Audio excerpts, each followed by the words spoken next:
अस्मद्गुरुभ्यो नमः। अस्मत्परमगुरुभ्यो नमः। अस्मत्सर्वगुरुभ्यो नमः। श्रीमते रामानुजाय नमः। श्रीमते निगमान्तमहादेशिकाय नमः। रामानुजदया पात्रं ज्ञानवैराग्यभूषणं श्रीमद्वेङ्कटनाथार्यं वन्दे वेदान्तदेशिकं लक्ष्मीनाथसमारम्भां नाथयामुनमध्यमाम् अस्मदाचार्यपर्यन्तां वन्दे गुरुपरम्पराम्। यो नित्यमच्युतपदाम्बुजयुग्मरुक्मं व्यामोहतस्तदितराणि तृणाय मेने अस्मद्गुरोर्भगवतोऽस्य दैकसिन्धोः रामानुजस्य चरणौ शरणं प्रपद्ये। मातापिता युवतीस्तनया विभूतिः सर्वं यदेव नियमेन मदन्वयानाम् आद्यस्य न कुलपतेर्वकुलाभिरामं श्रीमत्तदङ्घ्रिगणं प्रणमामि मूर्ध्ना भूतं सरश्च मादाह्वयपट्टनाथ श्रीभक्तिसारकुलशेखरयोगिवाहान् भक्ताङ्घ्रिरेण परकालयतीन्द्रमिश्रान् श्रीमत्पराङ्कुशमुनिं प्रणतोऽस्मि नित्यम्। विख्यातो यति सार्वभौमजलदेश्चन्द्रोपमत्वेन यः श्रीभाष्येण यदन्वयाः सुविदिता श्रीविष्णुचित्तादयः व्याख्यां भाष्यकृताज्ञयोपनिषदां यो द्रामिडीनां व्यधात् पूर्वं तं कुरुकेश्वरं गुरुवरं कारुण्यपूर्णं भजे नाथं पङ्कजनेत्ररामयमुना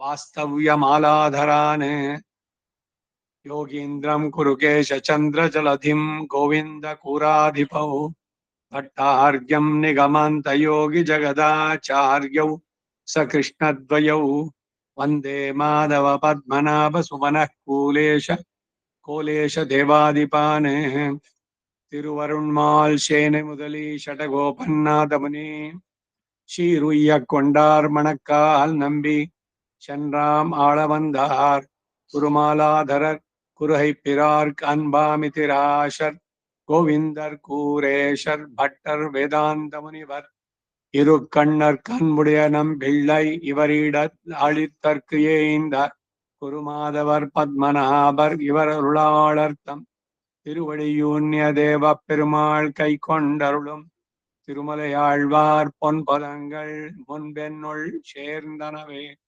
பக்தாமிருதம் விஸ்வஜனானுமோதனம் சர்வார்த்ததம் ஸ்ரீ ஷடகோபவாங்மயம் சஹசிரசகோபனிஷத்சமாகமம் நமாம்யாம் திராவிட வேதசாகரம் திருவழுதினாடென்னும் தென்குருகோர் என்னும் மறுவினியவன் பொருணல் என்னும் அருமறைகள் அந்தாதி செய்தானடியினே எப்பொழுதும் சிந்தியாய் நெஞ்சேதழிந்து மனத்தாலும் வாயாலும் வன்குருகோர் பேணம் இனத்தாரை எல்லாதிரெஞ்சு தனத்தாலும் ஏதும் குறைவிலேன் எந்த ஷடகோபன் பாதங்கள் யாவுடைய பத்து ஐந்த பெரும் கீர்த்தி ராமானுஷமனிதன் வாய்ந்த மலர் பாதம் வணங்குகின்றேன் ஆய்ந்த பெரும் சீரார் ஷடகோபன் செந்தமிழ் வேதம் தரிக்கும் பெறாத உள்ளம் பெற வாந்திகளும் சோலை மதிலரங்கர்வன் புகழ்மேல் ஆண்ட தமிழ் மறைகளாயிரமும் ஈண்ட முதல் தாய் ஷடகோபன் மொயம்பால் வளர்த்த இதத்தாய் ராமானுஷன் மிக்க விரு நிலையம் மெய்யாமுயிர் நிலையம் தக்க நெறியும் தடையாகி தொக்கியலும் ஓள் வினையும் வாழ் வினையும் போதும் குருகயர்கோன் யாழினிய வேதத்தியல் நம்மாழ்வார் திருவடிகளே சரணம். ಪುಟ 215 1, 3, 6ನೇ பாட்டு, 6ஆம் பாட்டு 3ஆம் திருவழியிನಲ್ಲಿ அவதாரத்திலே ஆசையுங்கோள் என்று நின்னீர் மத்திய விரிஞ்சகிரிஷம் பிரதமாவதாராக என்கிறபடிய பிரம்ம ருத்தர்கள் நடுவே அவதீர்ணனாய் நிற்கிறார் நிலையாய் இருந்தது பிரதம அவதாரம். அதில் மூவரும் மொத்த காரியத்திலே அதிகரித்து நின்றார்கள். இப்படி நிற்கையாலே மூவரும் பிரதானரோ, மூவரிலே ஒருவன் பிரதானனோ, மூவருக்கும் அவ்வருகே ஒருவன் பிரதானனோ என்று எங்களால் விவேகிக்க போகாமையாலே ஆசிரியனத்திலே அருமை கூடும்படியாயிருந்தது. ஆஸ்திரியனிய வஸ்துவை நிரூபித்து தரலாகாதோ நாங்கள் ஆசிரியிக்கும்படி என்ன காண்கிற தேகமே ஆத்மா என்றிருக்கும் நிலை தவிர்ந்து தேகாதிரிக்தமாய் இருப்பது ஒரு ஆத்ம வஸ்து உண்டென்றறிகை தானே அரிது. வருந்தியத்தை அறிந்தானேயாகிலும் பிரம்ம ருத்ராதிகளை ஷரீரமாக கொண்டு தான் ஷரீரியாய் நிற்கிற சர்வேஸ்வரன் படித்தானே அறிய போகாது. ஆன பின்பு இவ்வழியே இழிந்து ஆශ්‍රயிக்க பாருங்கோள் என்று ஆශ්‍රயீய வஸ்து இன்னதென்னும் ಆಶ್ರಯಿக்கும் ಪ್ರಕಾರಂ ಇನ್ನದೆನ್ನುಂ ಅರುಳಿ செய்கிறார். ಇದೊಂದು ಇಂಟ್ರೊಡಕ್ಷನ್ 6ನೇ ಪಾಶುರಕ್ಕೆ. ಇದರ ಕನ್ನಡದ ಅನುವಾದ ನೋಡೋಣ. ಸಂಸಾರಿಗಳು ಆಳ್ವಾರನ್ನ ನೋಡಿ, ಆಳ್ವಾರ್ರೆ ಅವತಾರದಲ್ಲಿ ಆಶ್ರಯಿಸುವಂತೆ ಹೇಳ್ತೀರಿ, ಮಧ್ಯೆ ವಿರಿಂಚ ಗಿರಿಶಂ ಪ್ರಥಮ ಅವತಾರ ಎಂಬಂತೆ ಆ ಬ್ರಹ್ಮ ರುದ್ರರ ನಡುವೆ ಅವತರಿಸಿ ಇರುವುದಾಗಿದೆ ಪ್ರಥಮ ಅವತಾರವು. ಅದರಲ್ಲಿ ಮೂವರು ಒಂದೇ ಸಮಾನರಾದವಂತೆ ಇರ್ತಾ ಇದ್ದಾರೆ. ಆ ಮೂವರು ಮುಖ್ಯರುಗಳೆಯೋ ಅಲ್ಲದೆ ಮೂವರಲ್ಲಿ ಒಬ್ಬನು ಮುಖ್ಯನೋ ಅಲ್ಲದೆ ಮೂವರಿಗೂ ಹೊರಗಡೆ ಒಬ್ಬನು ಮುಖ್ಯನೋ ಎಂದು ನಮ್ಮಿಂದ ಪರಿಶೀಲಿಸಿ ನಿಷ್ಕರ್ಷಿಸಲಾಗದುದರಿಂದ ಆಶ್ರಯಿಸುವುದರಲ್ಲಿ ಒಂದು ಕಷ್ಟ ಉಂಟಾಯಿತು. ಅದನ್ನ ನೀಗಿ ಆಶ್ರಯಣೀಯ ವಸ್ತುವನ್ನ ನಿರೂಪಿಸಿ ತಿಳಿಸಬಾರದೆ. ನಾವು ಆಶ್ರಯಿಸಿದಾದ್ರೂ ಹೇಗೆ ಎನ್ನಲು, ಕಣ್ಣಿಗೆ ಕಾಣುವ ಈ ದೇಹವೇ ಆತ್ಮ ಅಂತ ಇರುವ ಈ ನೆಲೆಯನ್ನು ತ್ಯಜಿಸಿ ದೇಹಾತಿರಿಕ್ತವಾಗಿ ಇರುವುದು ಒಂದು ಆತ್ಮವಸ್ತು ಉಂಟು ಎಂದು ತಿಳಿಯೋದೇ ಕಷ್ಟ. ಕಷ್ಟಪಟ್ಟು ಅದನ್ನು ತಿಳಿದವನೇ ಆದರೂ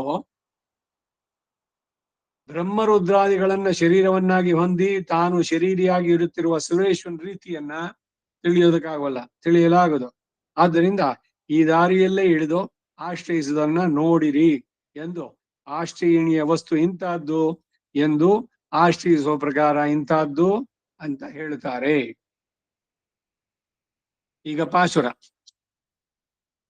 உணர்ந்துணர்ந்திளிர் அகன்னு உயர்ந்துருவிந்த இந்நிலைமை உணர்ந்துணர்ந்துணரிலும் இருநிலை உணர்வரிது உயிர்கள் உணர்ந்துணர்ந்துரைத்துரைத்து அரி அயன் என்னும் இவரை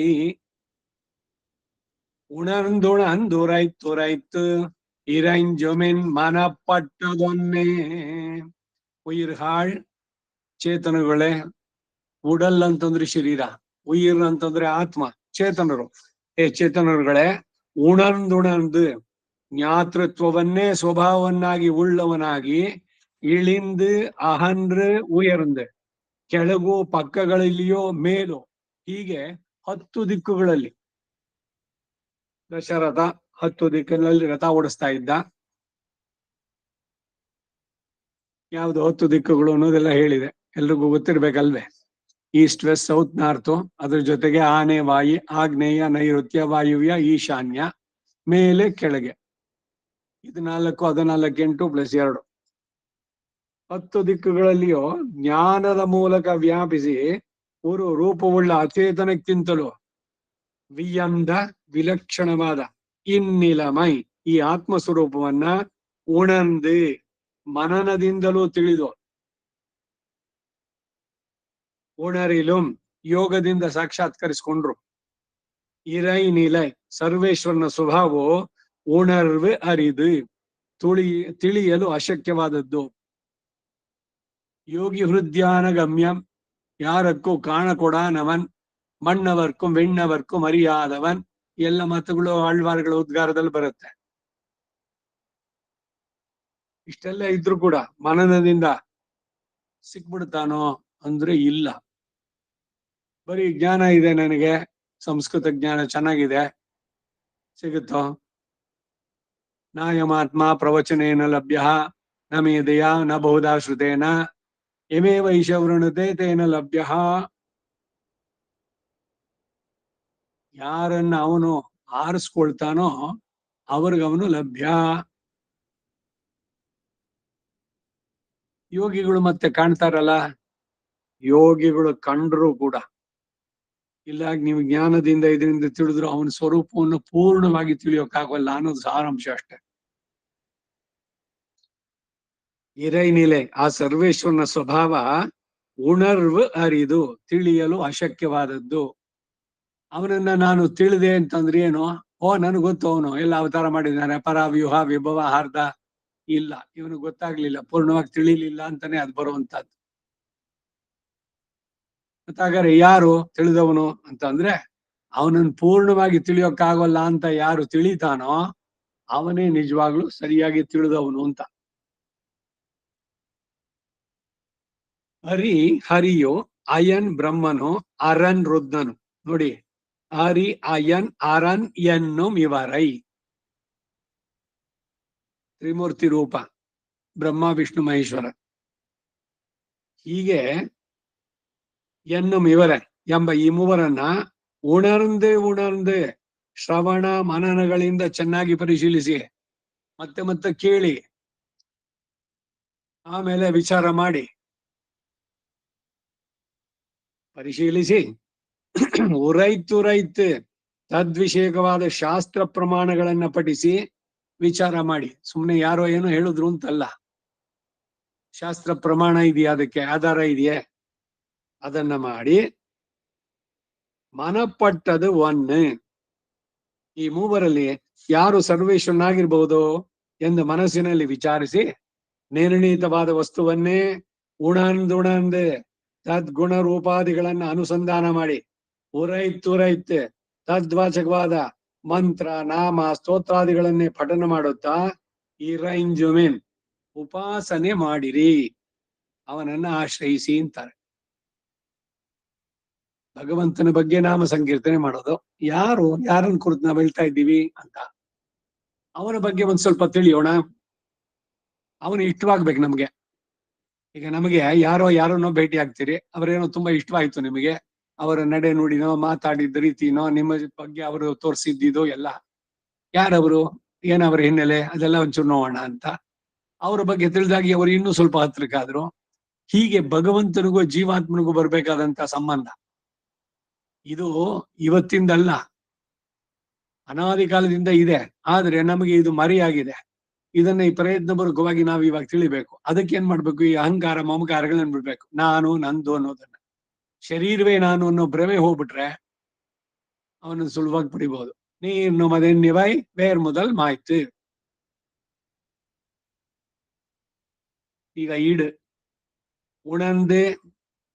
உணர்வென்னாதே உணர்ந்து என்கையாலே ஞப்தி மாத்திரமே உள்ளது ஞாத்ரம்சம் இல்லை என்கிற பக்கத்தை தவிர்க்கிறது. உணர்ந்துணர்ந்து என்கிற வீப்சைக்கு கருத்து சைதன்யம் ஆகந்துகம் முக்தவஸ்தையில் பாஷாணகல்பமாயிருக்கும் என்கிற பட்சத்தை தவிர்த்து சைதன்யம் நித்தியமாயிருக்கும் என்னுமிடத்தை சொல்லுகிறது. ஞாத்ருத்வம் நித்தியமாகையாலே ஞான கிரியா கர்த்தத்துவம் ஞாத்ருத்வம் அதுதான் அனித்யம் என்கிற கிரியாவாதியையும் நிரசிக்கிறது.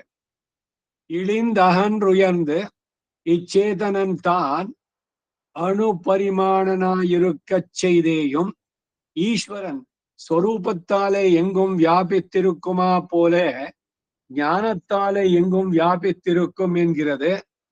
பாதே மே வேதனா சிரசி மே வேதனா என்றிருக்கும்படியே சொல்லுகிறது. உருவி அந்தன் இந்நிலையை உருவிற்காட்டில் வியந்து வேறுபட்டிருக்கிற இந்நிலையும் உண்டு. இந்த ஆத்மாவினுடைய சொரூபம் அன்றியே உறவு இயந்த என்று பதபேதமான போது ஈயத்தல் கடத்தலாய் உருவிற்காட்டில் கடந்திருக்கும் வேறுபட்டிருக்கும் என்னவுமா. ஆகா, இரண்டாலும் ஜடமான சரீரத்திற்காட்டில் வேறுபட்டிருக்கிற ஆத்மாவினுடைய சொரூபத்தை கேவல சிரவண மனநாதிகளாலே சாட்சாத்கரித்த கூடிலும் தேகாதிரிக்தமாயிருக்கிற ஆத்மாவினுடைய சுரூபத்தை யோக சாஸ்திரத்தில் சொல்லுகிற கிரமத்தாலே இழிந்து வருந்தி ஒருபடி அறிந்தானாலும் இறைநிலை உணர்வரிது சர்வேஸ்வரன் பிரம்ம ருத்தர்களுக்கு அந்தராத்மாவாய் அவர்களை சரீரமாக கொண்டு தான் ஷரீரியாய் நிற்கிறார் நிலை அறிய போகாது. உயிர்கள் சைதன்ய யோக்கியமன்றிக்கே இருப்பதொன்றாய்த்தான் இழக்கப் பெற்றதோ. சேதனரான பின்பு அதன் காரியம் பிறக்க பெற்றதில்லையே. அறிவு கேடராய் நீங்கள் பட்டது எங்கள் அறிவும் அறியாமையும் கிடைக்கிடீர். அறிந்த நீர் அருளி செய்தீர். நாங்கள் அப்படி ஆசிரியிக்க என்ன அருளி செய்கிறார் மேல். அரி அயன் அரண் என்றும் இவரை உணர்ந்துரைத்து உணர்ந்துணர்ந்து ஒரு உணர்த்தி ஸ்வரூப பரம், ஒரு உணர்த்தி ஸ்வபாவ பரம், உரைத்துரைத்து ஸ்வரூப பரமான பிரமாணங்களையும் ஸ்வபாவ பரமான பிரமாணங்களையும் விரோதி நிரசனசீலனாய் ரட்சகனாய் இருக்கும் ஒருவன் திருநாபி கமலத்திலே அவ்யவதானேன பிறந்தவனாய் இருக்கும் ஒருவன் சம்ஹார மொன்னுக்கே கடவனாய் இருக்கும் இவர்களை பிரதிபாதிக்கிற பிரமாணங்களை ஆராய்ந்து பார்த்து அவை தன்னை பலகாலும் சொல்லி பார்த்து லிங்கத்துக்கே உத்கர்ஷம் தொத்தும்படியாய் இருப்பதொரு பிரபந்தம் பண்ணி தர வேணும் என்பாரை போல ஒரு வியக்தியிலே பட்சபதிக்கப்பாராதே இவர்கள் சொரூப சுபாவங்களை பலகாலம் ஆராய்ந்து பார்த்து கோல் விளக்கு காட்டா போல கோல் விளக்காட்டாலே உத்கர்ஷம் கிடந்த வியக்தியை பத்த பார்ப்பது. இப்படி ஆராய்ந்தவாறே ஒரு வஸ்துவே பிரதானம் என்று உங்கள் நெஞ்சிலே தோற்றும் அவ்வஸ்துவை ஸ்ரவண மனநாதிகளாலே கை புகுந்தது என்று ವಿಶ್ವಸಿக்கலாம் அளவும் ಆಶ್ರಯಿಕ ಪಾರಂಗೋಳ್. ಇದಿಷ್ಟು ಈ 6ನೇ ಪಶರಕ್ಕೆ ಈಡು. ಆ ಈಡಿನ ಕನ್ನಡ ಅನುವಾದ ಉಣರ್ந்து. ಉಣರ್ವು ಎನ್ನದೆ ಉಣರ್ந்து ಎಂದು ಹೇಳಿರೋದ್ರಿಂದ ಜ್ಞಾನವು ಮಾತ್ರ ಇರುವುದು, ಜ್ಞಾತ್ರ ಎಂಬುದಿಲ್ಲ ಎಂಬ ಪಕ್ಷವನ್ನು ತಳ್ಳಿ ಹಾಕಿದೆ. ಸ್ವಲ್ಪ ವೇದಾಂತ ಜೊತೆನಲ್ಲಿ ಸ್ವಲ್ಪ ಸರಿಯಾಗಿ ಗಮನಿಸಿ ಗೊತ್ತಾಗುತ್ತೆ. ಇದಕ್ಕೆ ಉದಾಹರಣೆಯಿಂದ ಹೇಳಿದ್ದು ಅದ್ವೈತಿಗಳು ಹೇಳೋ ಮಾತನ್ನು ಇವ್ರು ಖಂಡಿಸ್ತಾ ಇದ್ದಾರೆ. ಏನು ಅಂದ್ರೆ ಪರಮಾತ್ಮ ಪರಬ್ರಹ್ಮ ಅನ್ನೋನು ಬರೀ ಜ್ಞಾನ ಮಾತ್ರ, ಆದ್ರೆ ಅವನು ಜ್ಞಾತೃ ಅಲ್ಲ, ತಿಳಿಯೋದಿಲ್ಲ, ಪೂರ ಜ್ಞಾನ ಅವನು. ವಿಜ್ಞಾನ ಘನ ಏವ ಉಪನಿಷತ್ ಹೇಳುತ್ತೆ. ಇದಕ್ಕೆ ಇವಾಗ ಹೇಳೋ ಉದಾಹರಣೆ ನಾವು ಹೇಳೋದು, ಈಗ ಕಲ್ಲು ಸಕ್ಕರೆ ಇದೆ, ಕಲ್ ಸಕ್ಕರೆ ಕೆಂಪುದೋ ಬಿಳಿದೋ ಕಲ್ ಸಕ್ಕರೆ ಒಂದು ಕಟ್ಟಿ ಇದೆ, ಕಲ್ಕಂಡು ಅಂತ ಹೇಳೋದು. ಆ ಕಲ್ ಸಕ್ಕರೆ ಸಿಹಿ ಅನ್ನೋದು ಯಾರು ಗೊತ್ತಾಗತ್ತೆ? ಅದನ್ನ ರುಚಿ ನೋಡಿದವನಿಗೆ ಗೊತ್ತಾಗತ್ತೆ. ಕಲ್ ಸಕ್ಕರೆಗೆ ಕಲ್ ಸಕ್ಕರೆ ಸಿಹಿ ಅಂತ ಗೊತ್ತಾಗುತ್ತೋ? ಈ ಅದ್ವೈತದ ಪ್ರಕಾರ ಅವ್ರ ಕಲ್ ಸಕ್ಕರೆ ಅಷ್ಟೇ, ಅದು ಪೂರ್ಣ ಜ್ಞಾನ ಘನ, ಆದ್ರೆ ಅವನಿಗೆ ಜ್ಞಾನ ಇಲ್ಲ, ತಾನು ಜ್ಞಾನಿ ಅನ್ನುವ ಅರಿವು ಇಲ್ಲ ಅಂತಾರೆ ಅವರು. ನಾವ್ ಹೇಳ್ತಾರೆ ಅವನು ಕಲ್ ಸಕ್ಕರೆನೂ ಸರಿ, ಅದ್ರ ಜೊತೆಗೆ ನಾನು ಸಿಹಿಯಾಗಿದ್ದೀನಿ ಅಂತಾನೂ ತಿಳಿತಾನೆ. ಕಲ್ ಸಕ್ಕರೆಗೆ ಹೇಳೋದಾದ ಯಾವುದರಿಂದ ತಿಳಿತಾನೆ ಅಂದ್ರೆ ಧರ್ಮಭೂತ ಜ್ಞಾನ ಅಂತ ಒಂದು, ಅದರಿಂದ ಅವನು ತಿಳಿತಾನೆ. ಹಾಗೆ ಈ ಜೀವಾತ್ಮನಿಗೆ ಧರ್ಮಭೂತ ಜ್ಞಾನದಿಂದ ಇವಾಗ ನಾನು ಜ್ಞಾನಿ, ನಾನು ಅಜ್ಞಾನಿ, ನಾನು ಸುಖಿ, ನಾನು ದುಃಖಿ, ಇವೆಲ್ಲ ಹೆಂಗೆ ಅರಿವು ಉಂಟಾಗೋದು? ಆ ಜ್ಞಾನ, ಆ ಧರ್ಮಭೂತ ಜ್ಞಾನದಿಂದ ಇವನಿಗೆ ಬರುವಂತಹದ್ದು. ಅದನ್ನ ಇಲ್ಲಿ ಹೇಳ್ತಾ ಇದೆ. ಅದರಿಂದ ಜ್ಞಾತ್ನ ಮಾತ್ರವೇ ಇರೋದು, ಜ್ಞಾತೃ ಅನ್ನೋದಿಲ್ಲ ಅನ್ನೋ ಪಕ್ಷವನ್ನ ತಳ್ಳಿ ಹಾಕಿದೆ. ಉಣಂದುಣಂದು ಎಂದು 2 ಬಾರಿ ಹೇಳಿರೋದ ಅಭಿಪ್ರಾಯ ಚೈತನ್ಯವು ಆಗಂತಕವು ಮುಕ್ತಾವಸ್ಥೆಯಲ್ಲೂ ಪಾಷಾಣಕಲ್ಪವಾಗಿರುತ್ತದೆ ಎಂಬ ಪಕ್ಷವನ್ನ ತಪ್ಪಿಸಿ ಚೈತನ್ಯವು ನಿತ್ಯವಾಗಿರುತ್ತೆ ಎನ್ನುವುದನ್ನು ಹೇಳುವುದೇ ಆಗಿದೆ. ಈಗ ಇದೇ ಎಲ್ಲ ಬೇರೆ ಬೇರೆ ದರ್ಶನಗಳಲ್ಲಿ ಬರುವಂತ ಮಾತು. ಈಗ ಎಲ್ಲ ದುಃಖಗಳಿಂದ ಬಿಡುಗಡೆ ಆಯ್ತು, ದುಃಖಗಳಿಂದ ಬಿಡುಗಡೆ ಆದವನು ಮುಕ್ತ. ಅವನು ಹೇಗಿದ್ದಾನೆ ಮುಕ್ತನಾದವ ಅಂದ್ರೆ ಪಾಷಾಣ ಕಲ್ಪ ಅಂದ್ರೆ ಬರೀ ಒಂದು ಕಲ್ಲು ಬಂಡೆ, ಪಾಷಾಣ ಕಲ್ಪ ಅಂತ ಆ ತರದಲ್ಲಿ ಇರ್ತಾನೆ ಅಂತ ಮಾತಾಡ್ತಾರೆ. ಈ ತರದ್ದು ಉಂಟು ಅಭಿಪ್ರಾಯಗಳು. ದುಃಖ ಇಲ್ಲ ಅವನಿಗೆ, ಎಲ್ಲ ದುಃಖದಿಂದ ಬಿಡುಗಡೆ ಆಗಿದೆ, ಸುಖವೂ ಇಲ್ಲ, ಸಂವೇದನೆನೇ ಇಲ್ಲ, ಬರೀ ಕಲ್ತರ. ಏನು ಅವನು ಮನುಷ್ಯನೋ ಏನು ಒಂದು ಚೂರು ಅವನು ಇದೇ ಇಲ್ಲ, ರೆಸ್ಪಾನ್ಸೇ ಇಲ್ಲ, ಸುಖವೋ ದುಃಖವೋ ಇಲ್ಲ, ಚೆನ್ನಾಗಿದೆ ಅಂತ ಅಥವಾ ಆಗ್ಲಿ ಚೆನ್ನಾಗಿಲ್ಲ ಅಂತ ಆಗ್ಲಿ ಏನು ಹೇಳೋಲ್ಲ, ನಿರ್ಲಿಪ್ತ ಅವನು. ಅವನಿಗೇನು ತೊಟ್ಟೋಲ್ಲ, ಯಾರು ಹೋದ್ರು ಏನು ಅನ್ಸೋಲ್ಲ, ಒಳ್ಳೆ ಕುಲ್ಕೊಣು ಅವನ ಮನಸ್ಸು.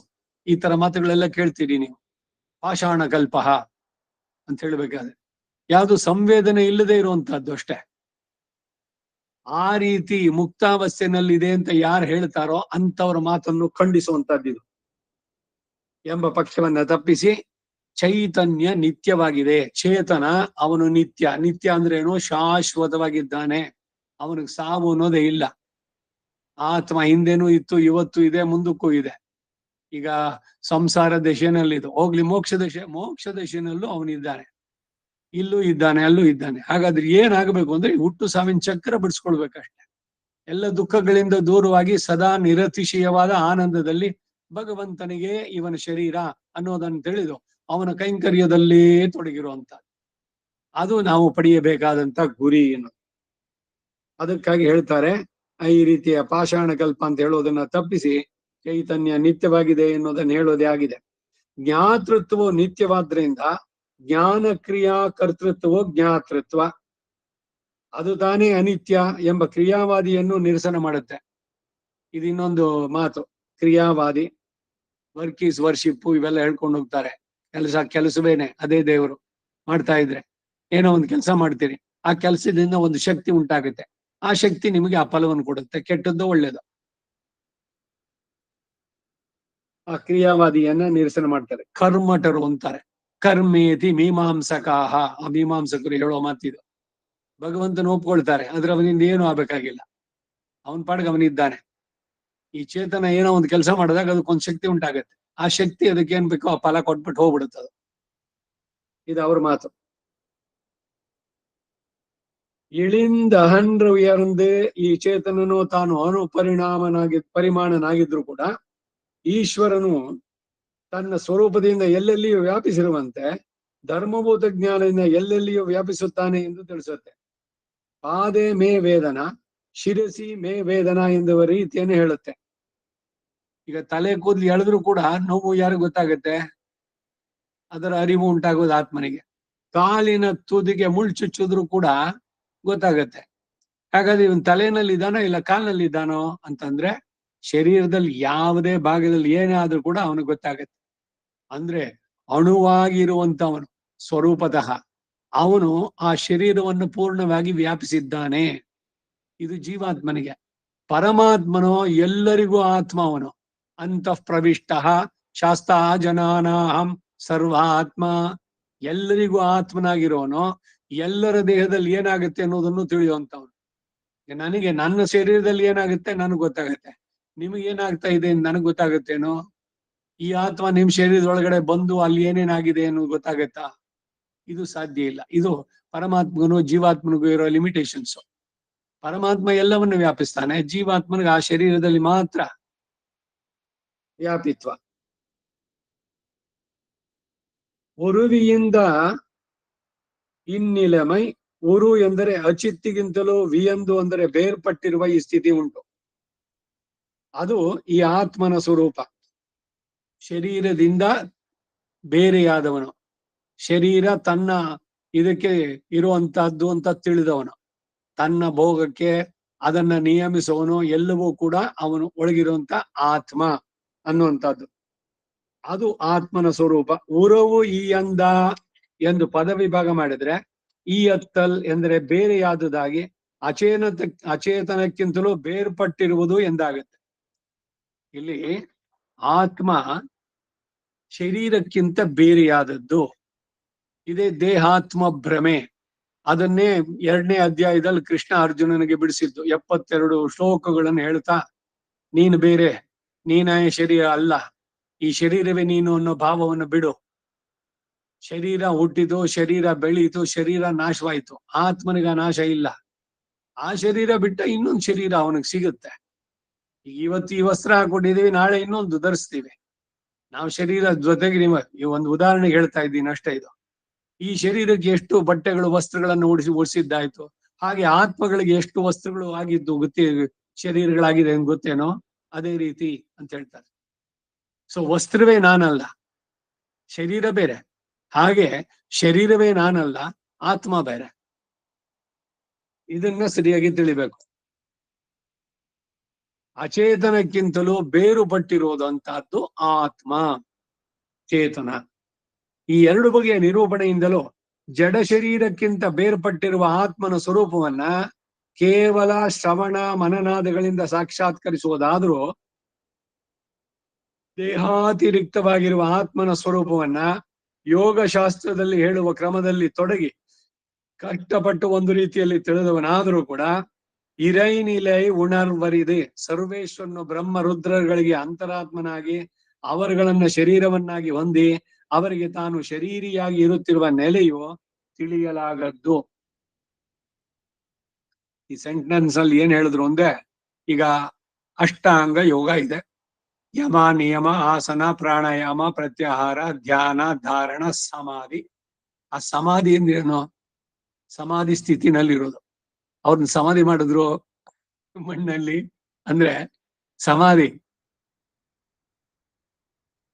ಶರೀರವನ್ನ ಅಲ್ಲಿ ಪೂರ ಮುಚ್ಚಿದ್ರು ಅಂತ, ಎಲ್ಲಿ? ಮಣ್ಣಿನಲ್ಲಿ.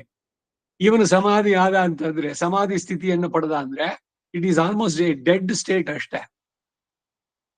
ಯಾಕೆ ಅಂದ್ರೆ ಈ ಶರೀರದಲ್ಲಿ ಏನಿಲ್ಲ, ಅವನ ಆಕ್ಷನ್, ಇಂದ್ರಿಯಗಳ ವ್ಯಾಪಾರ ಇಲ್ಲ, ಮನಸ್ಸಿನ ವ್ಯಾಪಾರ ಇಲ್ಲ, ಎಲ್ಲ ಪೂರ್ಣವಾಗಿ ಸುಷುಪ್ತಿಯ ಸ್ಥಿತಿಯಲ್ಲಿ ನಮಗೆ ಆ ಸ್ಥಿತಿ.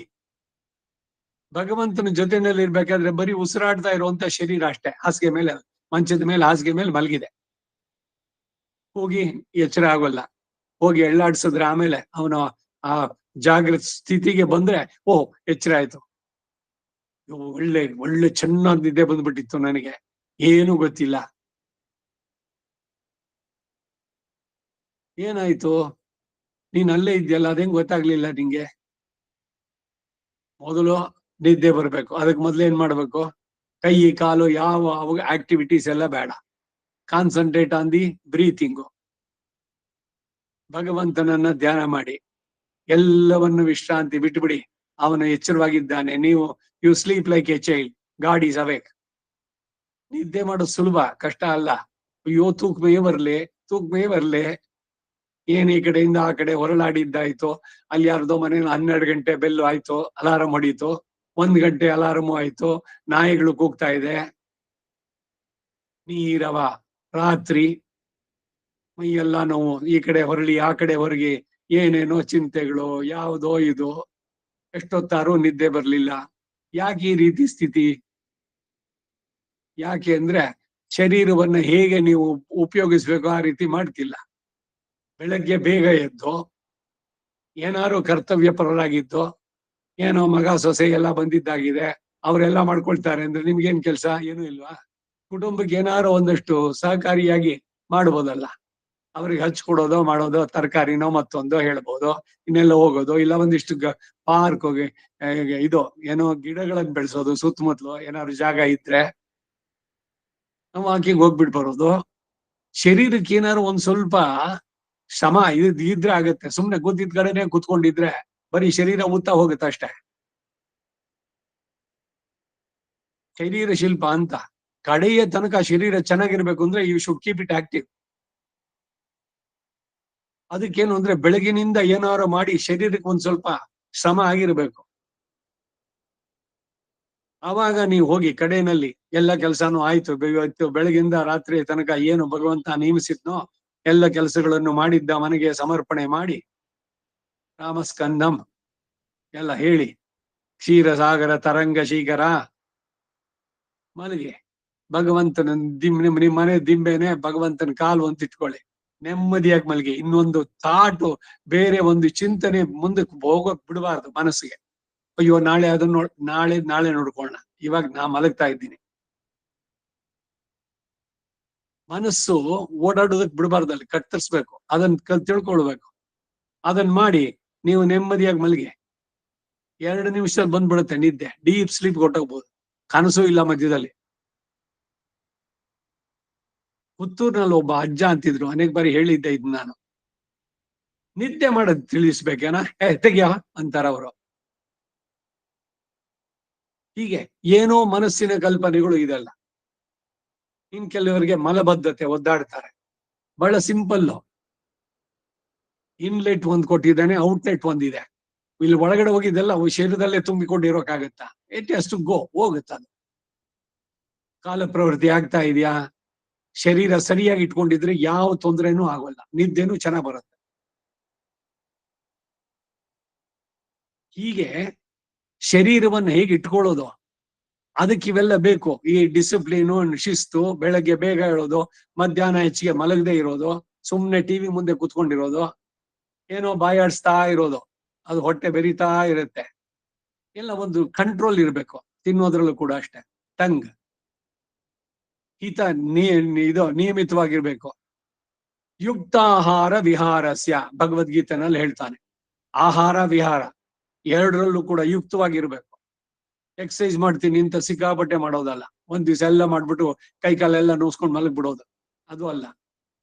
ಮಾಡದೇನೆ ಇರೋದು ಅಲ್ಲ. ಈಗ ಉಪವಾಸ ಮಾಡೋದು ಅಷ್ಟೇ. ಭಗವದ್ಗೀತೆನಲ್ಲಿ ನೋಡಿದ್ವಿ ನಾವು. ನಿರ್ಜಲ ಉಪವಾಸ ಬೇಡ, ಲಘುವಾಗಿ ತಗೊಳ್ಳಿ. ಪ್ರತಿದಿನ ತಿನ್ನೋದ್ರಲ್ಲಿ 50%ಗೂ ಕಡಿಮೆ ಇರಲಿ. ಶಕ್ತಿ ಇದ್ರೆ ಒಂದ್ ಸ್ವಲ್ಪ ಅದನ್ನ ಇನ್ನೂ ಕಡಿಮೆ ಮಾಡಿ. ಆದ್ರೆ ಏನು ತಿಂದೆ, ಬೆಳಗಿಂದ ಏನು ತಿನ್ನೋಲ್ಲ, ಒಂದ್ ತೊಟ್ಟು ನೀರು ಕುಡಿಯಲ್ಲ ಅಂತ ಗಂಟೆಲ್ಲ ಒಣಗ್ತಾ ಇದೆ, ಏನು ಹೇಳೋಕೆ ಆಗೋಲ್ಲ, ಸುಸ್ತು, ಈ ರೀತಿ ಉಪವಾಸ ಮಾಡಿ ಯಾವ ದೇವರ ಪ್ರೀತಿ? ಶರೀರ ಚೆನ್ನಾಗಿರ್ಬೇಕು. ಬೆಳಗ್ಗೆ ನೀವ್ ಎದ್ದಾಗ ಹೆಂಗಿರುತ್ತೋ ಹಾಗೆ ರಾತ್ರಿ ಮಲಗ್ಬೇಕಾದ್ರೆ ಉಪವಾಸ ಮಾಡಿಯೂ ಕೂಡ ಯು ಶುಡ್ ಬಿ ಆಕ್ಟಿವ್. ಆ ರೀತಿ ಹೇಳೋದು ಉಪವಾಸ ಅಂತಂದ್ರೆ. ಭಗವಂತನ ಚಿಂತನೆಗೆ ಹೆಚ್ಚಿಗೆ ಅವಕಾಶ ಆಗಲಿ. ಊಟ ತಿಂಡಿ ಏನ್ ಮಾಡ್ಬೇಕು, ಅಡಿಗೆ ಇವತ್ತು ಏಕಾದಶಿ, ಬೆಳಗಿದ್ದು ಬೇರೆ, ಮಧ್ಯಾಹ್ನಕ್ಕೆ ಬೇರೆ, ಸಾಯಂಕಾಲಕ್ಕೆ ಬೇರೆ, ಈ ಏನೇನೋ ಅನಿಸಿಕೆಗಳಿದೆಯಲ್ಲ. ಬೆಳಗ್ಗೆ ಮಾಡಿದ್ದನ್ನ ಅಂತ ಸಾಯಂಕಾಲ ತಿನ್ನಲ್ಲ. ಮೂರ್ಖರವರು, ಹೇಳ್ತೀನಿ ಕೇಳಿ. ಬರೀ ತಿನ್ನೋದೇ ಜೀವನದಲ್ಲಿ ಅದು ಅಲ್ಲ. ಹುಟ್ಟಿರೋದೇ ತಿನ್ನೋದಕ್ಕಾಗಿ ಅಂತ ಅಲ್ಲ. ಶರೀರ ಉಳಿಬೇಕು, ಅದಕ್ಕೆ ತಿನ್ಬೇಕು. ಬೆಳಗ್ಗೆ ಒಂದ್ಸಲಿ ನಿವೇದನೆ ಮಾಡಿದ್ದಿದೆ, ಅದನ್ನ ಪ್ರಸಾದ ರಾತ್ರಿ ತಿಂದ್ರೆ ಏನಾಗತ್ತೆ? ಇಲ್ಲ ಇಲ್ಲ, ಅಯ್ಯೋ ಬೆಳಗ್ಗೆದು ಸಾಯಂಕಾಲಕ್ಕ, ರಾತ್ರಿಗ ನಾವೇ ಮಾಡ್ಕೊಳ್ಳೋ ಏನೇನೋ ಇದು. ನನಗೆ ಬೆಳಗಾದ ತಕ್ಷಣ ಬಾಳೆಹಣ್ಣು ತಿಳಿದಿದ್ರೆ ಮಲಬದ್ಧತೆ ಇದಾಗೋದಿಲ್ಲ ಅಂತ ಅನ್ನೋದು ನೀವೇ ಮಾಡ್ಕೊಂಡಿರೋದಷ್ಟೇ. ಕಾಫಿ ಕುಡಿದಿದ್ರೆ ನಿಮ್ಗೆ ಹೇಳೋಕೆ ಆಗೋಲ್ಲ ಅನ್ನೋದು. ಇವೆಲ್ಲ ಏನು ಅಂದ್ರೆ ಇಂದ್ರಿಯ ದಾಸರುಗಳಾಗುವಂತದ್ದು. ಇಂದ್ರಿಯಗಳ ಮೇಲೆ ಪ್ರಭುತ್ವವನ್ನು ಸಾಧಿಸ್ಬೇಕು. ನಾನು ಮಲಗ್ತೀನಿ ಅಂದ್ರೆ ಈಗ ಮಲಗ್ತೀನಿ, ಇಲ್ಲ ಮಲಗೋಲ್ಲ ಇವತ್ತು ಅಂದ್ರೆ ಮಲಗೋಲ್ಲ, ಹಾಗಿರ್ಬೇಕು. ಅದನ್ನು ಸಾಧಿಸ್ಬೇಕಾದ್ರೆ ಯುಕ್ತಾಹಾರ ವಿಹಾರ, ಆಹಾರ ಸಾತ್ವಿಕವಾದ ಆಹಾರ ಆಗ್ಬೇಕು. ಬೆಳಗ್ಗೆ ಬೇಗ ಹೇಳೋದನ್ನ ಅಭ್ಯಾಸ ಮಾಡ್ಕೊಳ್ಬೇಕು. ರಜಾ ಇದೆ ಇವತ್ತು, 9:30 10 ಗಂಟೆಗೆ ಹೇಳ್ತೀನಿ, ಹಾಗಾದ್ರೆ ನಿತ್ಯ ವಿಧಿಗಳೆಲ್ಲ ಏನಾಗ್ಬೇಕು? ಇದಾಗಬಾರದು. ರಜಾ ಇದೆಯೋ ಇಲ್ವೋ, ನಿತ್ಯ ವಿಧಿ ಬೆಳಗ್ಗೆ ಬೇಗ ಹೇಳೋದಾಗ್ಲೇಬೇಕು. ಈಗ ಉಪವಾಸವೋ ಅಥವಾ ಇನ್ನೇನೋ, ಈಗ ಪ್ರತಿದಿನ ಆಹಾರ ಇಲ್ದಿದ್ರೆ ಆಗುತ್ತೋ ನಿಮ್ಗೆ? ಹೇಗೆ ಊಟ ಇಲ್ದಿದ್ರೆ ಹೇಗಿರ್ತಿ ಇರೋದಕ್ಕೆ ಸಾಧ್ಯ ಇಲ್ವೋ ಹಾಗೆ ಇವುಗಳು ಅಷ್ಟೇ. ಈ ಡಿಸಿಪ್ಲಿನ್ ಇವೆಲ್ಲದನ್ನ ರೂಢಿಸ್ಕೊಳ್ಬೇಕು. ಕ್ಲುಪ್ತ ಕಾಲಗಳಲ್ಲಿ ಎಲ್ಲವನ್ನು ಮಾಡುವಂತ. ರಾತ್ರಿ ಬೇಗ ಮಲಗೋಳು, ಜಾಸ್ತಿ ಹೊತ್ತು ಲೇಟ್ ಬೇಡ. ಯಾವ್ದೋ ಕ್ರೈಮ್ ಸ್ಟೋರಿನೋ ಇನ್ನೆಂತದೋ ಪತ್ತೆದಾರಿ ಕಾದಂಬರಿ, ಯಾವ್ದೋ ದೆವ್ವ ಭೂತ ಅದ್ದು ಇದ್ದು ಏನೇನೋ ಹುಚ್ಚುತನ, ಅದನ್ನ ಟಿವಿನಲ್ಲಿ 11:30 12 ಗಂಟೆ ತನಕ ನೋಡ್ತಾ ಕುತ್ಕೊಳ್ಳೋದು. ಬೆಳಗ್ಗೆ 9 ಗಂಟೆ ಆದ್ರೂ ಹೇಳೋಂಗಿಲ್ಲ.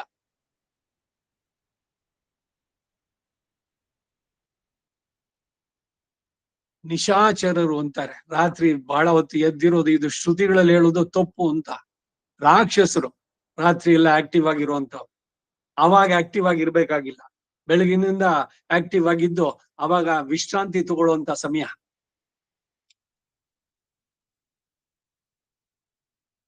ಎಲ್ಲ ಯಾಕೆ ಹೇಳಿದೆ ಅಂದ್ರೆ, ಯೋಗ ಶಾಸ್ತ್ರದಲ್ಲಿ ಹೇಳುವ ಕ್ರಮದಲ್ಲಿ ತೊಡಗಿ ಕಷ್ಟಪಟ್ಟು ಅಲ್ಲೇನು ಸುಲಭ ಸಿಗೋದಿಲ್ಲ.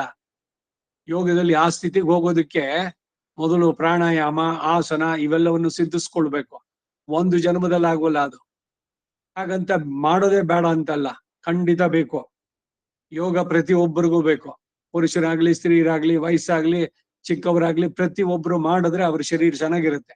ಸ್ಥಿರೈ ಅಂಗೈ ತುಷ್ಟುವಾಗಂ ಸಹ. ಹಾಗೆ ಶರೀರ ಚೆನ್ನಾಗಿರ್ಬೇಕಾದ್ರೆ ಭಗವಂತನ ಧ್ಯಾನವನ್ನು ಮಾಡೋಣ. ಅವನು ಯಾಕೆ ಈ ಶರೀರ ಕೊಟ್ಟ ಅದ್ರ ಬಗ್ಗೆ ಚಿಂತನೆ ಮಾಡೋಣ. ಅದನ್ನು ಸಾಧಿಸ್ಬೇಕು. ಏನೋ ಯೋಗದಲ್ಲಿ ಕಷ್ಟಪಟ್ಟು ತೊಡಗಿ ಒಂದು ರೀತಿಯಲ್ಲಿ ತಿಳಿದವನಾದ್ರೂ ಕೂಡ ಇರೈ ನಿಲೈ ಉಣರ್ವರಿದೆ ಸರ್ವೇಶ್ವರನು ಬ್ರಹ್ಮ ರುದ್ರಗಳಿಗೆ ಅಂತರಾತ್ಮನಾಗಿ ಅವರುಗಳನ್ನ ಶರೀರವನ್ನಾಗಿ ಹೊಂದಿದೆ. ಅವರಿಗೆ ತಾನು ಶರೀರಿಯಾಗಿ ಇರುತ್ತಿರುವ ನೆಲೆ ತಿಳಿಯಲಾಗದ್ದು. ಬರೀ ನಮಗಲ್ಲ, ಅರನ್ ಅಯನ್ ಇವ್ರಿಗೂ ಕೂಡ ಗೊತ್ತಾಗಿಲ್ಲ. ಅಂದ್ರೆ ಬ್ರಹ್ಮ, ಅಯನ್ ಅಂತ ಅಂದ್ರೆ ಬ್ರಹ್ಮ, ಅರನ್ ಅಂದ್ರೆ ಹರ, ಅವರಿಬ್ಬರಿಗೂ ಕೂಡ ಅಷ್ಟೆ. ಅವರಿಬ್ಬರಿಗೂ ಕಾರಣಕರ್ತನಾದವರು ಯಾರು ಅದನ್ನ ಸರಿಯಾಗಿ ತಿಳಿಯಿರಿ. 3 ಜನ ತ್ರಿಮೂರ್ತಿಗಳು ಎಲ್ರೂ ಸಮ ಅಲ್ಲ. ಬ್ರಹ್ಮ ವಿಷ್ಣು ಮಹೇಶ್ವರ ಆದ್ರೂ ಆ ವಿಷ್ಣು ಇದಾನಲ್ಲ ಅವನಿಂದಾನೇ ಉಂಟಾದವರು ಇವರಿಬ್ರು. ಏನು ಅಂದ್ರೆ ಡಿವಿಷನ್ ಆಫ್ ಲೇಬರ್. ಕೆಲಸವನ್ನು ಮಾಡ್ಬೇಕಾದ್ರೆ ಒಬ್ಬೊಬ್ರಿಗೆ ಒಂದೊಂದು ವಯಸ್ಸಿರೋದು, ಕೆಲಸ ಪೂರ್ಣವಾಗಿ ಆಗ್ಬೇಕು. ಹಾಗೆ ಇಲ್ಲಿ 3 ರೂಪಗಳು, ಒಂದು ಸೃಷ್ಟಿ, ಇನ್ನೊಂದು ಸ್ಥಿತಿ, ಮತ್ತೊಂದು ಲಯಕ್ಕೆ. ಉಯಿರ್ಹಾಳ್ ಚೈತನ್ಯ ಇರುವವರೇ. ಉಯಿರ್ಹಾಳ್ ಅಂತಂದ್ರೆ ಚೈತನ್ಯ ಇರುವವರೇ, ಬದುಕಿರುವವರೇ. ನಮ್ಮ ತಿಳುವಳಿಕೆಯಿಂದ ತಿಳಿಯಲು ಯೋಗ್ಯವಲ್ಲದೆ ಇರುವುದೊಂದನ್ನ ತಾನು ಕಳೆದುಕೊಂಡಾಯ್ತಾಯ್ತೋ ಚೇತನರಾದ ಮೇಲೆ ಅದರ ಕೆಲಸ ಉಂಟಾಗುವುದನ್ನ ಪಡೆಯಲಿಲ್ಲವಲ್ಲ. ಅಜ್ಞಾನಿಗಳಾಗಿ ನೀವು ಪಡೆದದ್ದೇನು? ನಮ್ಮ ಅರಿವು ತಿಳಿಯಲಾರದನ್ನ ಕಂಡಿರಿ, ತಿಳಿದ ನೀವು ತಿಳಿಸಿಕೊಡಿ. ನಾವು ಹೇಗೆ ಆಶ್ರಯಿಸುವುದು ಎಂಬುದನ್ನ ಎಂದರೆ ಅಂತ ಕೇಳ್ತಾರೆ. ಆಳ್ವಾರಿಗೂ ಸಂವಾದ ಇದು. ಒಬ್ಬ ಅಜ್ಞಾನಿ ಚೇತನ, ಏನು ನೀವೇನೋ ತಿಳಿದು ಬಿಟ್ರಿ, ನಮಗೆ ಸ್ವಲ್ಪ ತಿಳಿಸ್ಕೊಡಿ ಅಂತ ಕೇಳಿದ್ರೆ ಅದಕ್ಕೆ ಆಳ್ವಾರ್ ಹೇಳ್ತಾರೆ, ಅರಿ ಅಯನ್ ಅರನ್ ಎನ್ನು ಮಿವರೈ ಉಣಂದುಣಂದುರೈತು. ಉಣಂದುಣಂದು ಒಂದು ಉಣರ್ತಿಯು ಸ್ವರೂಪ ಪರ. ಎರಡೆರಡು ಸಲ ಹೇಳಿದ್ದು, ಎರಡಕ್ಕೂ ಬೇರೆ ಬೇರೆ ಅರ್ಥಗಳು. ಮತ್ತೊಂದು ಉಣರ್ತಿ ಸ್ವಭಾವ ಪರ. ಆತ್ಮನ ಸ್ವರೂಪ ಸ್ವಭಾವ ಎರಡನ್ನ ನೋಡ್ಬೇಕು. ಆತ್ಮನ ಸ್ವರೂಪ ಏನು? ಅಣುಸ್ವರೂಪ. ಅವನು ಬಾಲಾಗ್ರ ಶತಭಾಗಸ್ಯ ಶತದಾ ಕಲ್ಪಿತಸ್ಯ ಚ. ಒಂದು ಕೂದಲಿನ ಸಹಸ್ರ ಅಂಶ, 10,000, 100 × 100 10,000. ಒಂದು ಕೂದಲಿನ ತುದಿ 10,000 ಭಾಗ ಮಾಡಿ ಅದರಲ್ಲಿ ಒಂದು ಭಾಗ ಅಂತಾರೆ. ದಟ್ ಈಸ್ ದಿ ಸ್ವರೂಪ. ಅದಕ್ಕಾಗಿ ನಿಮ್ಗೆ ಎಷ್ಟೇ ಪವರ್ಫುಲ್ ಎಲೆಕ್ಟ್ರಾನಿಕ್ ಮೈಕ್ರೋಸ್ಕೋಪ್ಗಳಿಂದಾನು ಕೂಡ ಅವನನ್ನ ನೋಡಕ್ಕಾಗಲ್ಲ.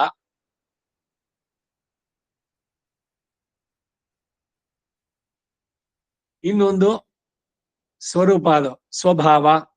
ಸ್ವಭಾವ ಏನು ಅಂದ್ರೆ ಅವನು ಜ್ಞಾನ ಆನಂದಮಯ. ಅವನು ಮನುಷ್ಯನೂ ಅಲ್ಲ, ಪ್ರಾಣಿನೂ ಅಲ್ಲ, ದೇಹವೂ ಅಲ್ಲ, ಪುರುಷನೂ ಅಲ್ಲ, ಸ್ತ್ರೀಯೂ ಅಲ್ಲ, ಪ್ರಾಣಿ ಅಲ್ಲ, ದೆವ್ವ ಅಲ್ಲ. ನ ದೇಹ ನ ಮನುಷ್ಯ, ಆಣಲ್ಲನ್ ಪೆಣ್ಣಲ್ಲನ್, ಗಂಡಸು ಅಲ್ಲ ಹೆಂಗಸು ಅಲ್ಲ. ಆತ್ಮ ಕೇಳ್ತಾ ಇರೋದಿಲ್ಲ. ಯಾಕೆಂದ್ರೆ ಈ ಆತ್ಮ ಹಿಂದೆ ಗಂಡಸಾಗೂ ಆಗಿರ್ಬೋದು, ಹೆಂಗಸು ಆಗಿರ್ಬೋದು.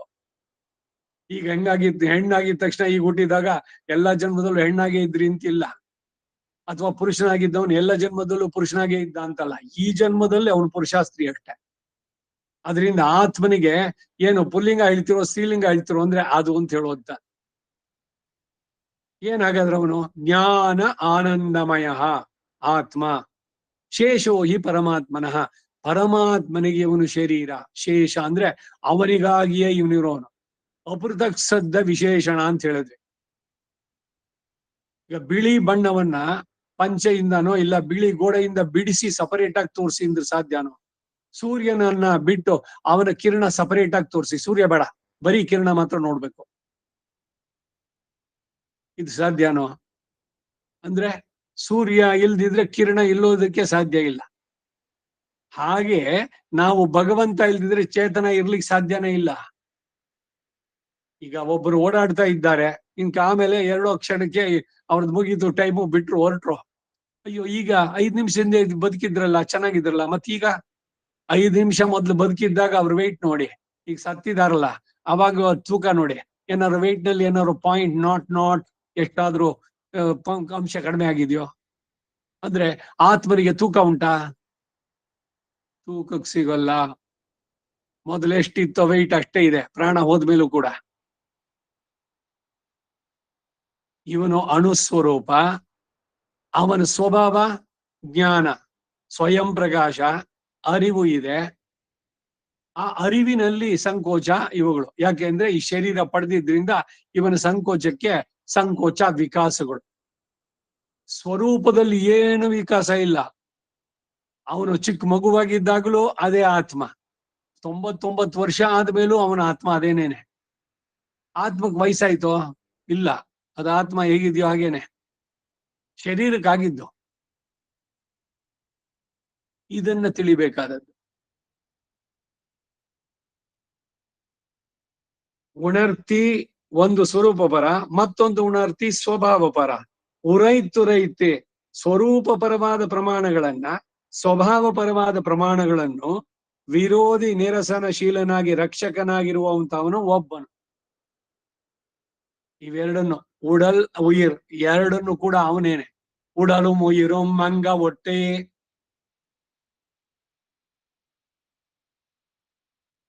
ಆಳ್ವಾರುಗಳು ಹೇಳ್ಬೇಕಾದ್ರೆ ಎರಡು ನಿಂದೇನೆ. ನಿರಂತರಂ ನಿನೈಪದಾಹ ನೀ ನಿನೈಕ್ಕ ವೇಂಡುಮೆ. ಉಡಲುಂ ಉಯಿರುಂ ಎರಡು ನಿಂದೇನೆ. ಅದನ್ನ ನಿನ್ನ ಕೈಂಕರ್ಯಕ್ಕೆ ನೀನೆ ಬಳಸಿಕೋ.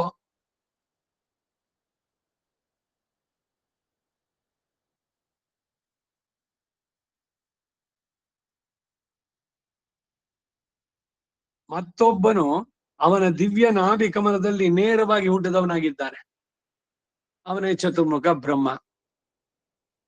ಒಬ್ಬನು ಸಂಹಾರ ಒಂದಕ್ಕೆ ಬಾಧ್ಯನಾದವನು, ಲಯಕರ್ತ. ಅವನನ್ನ ರುದ್ರ, ಮೃತ್ಯು, ಕಾಲ ಅಂತ ಹೇಳಿದ್ರು, ಯಮ, ಅಂತಕ.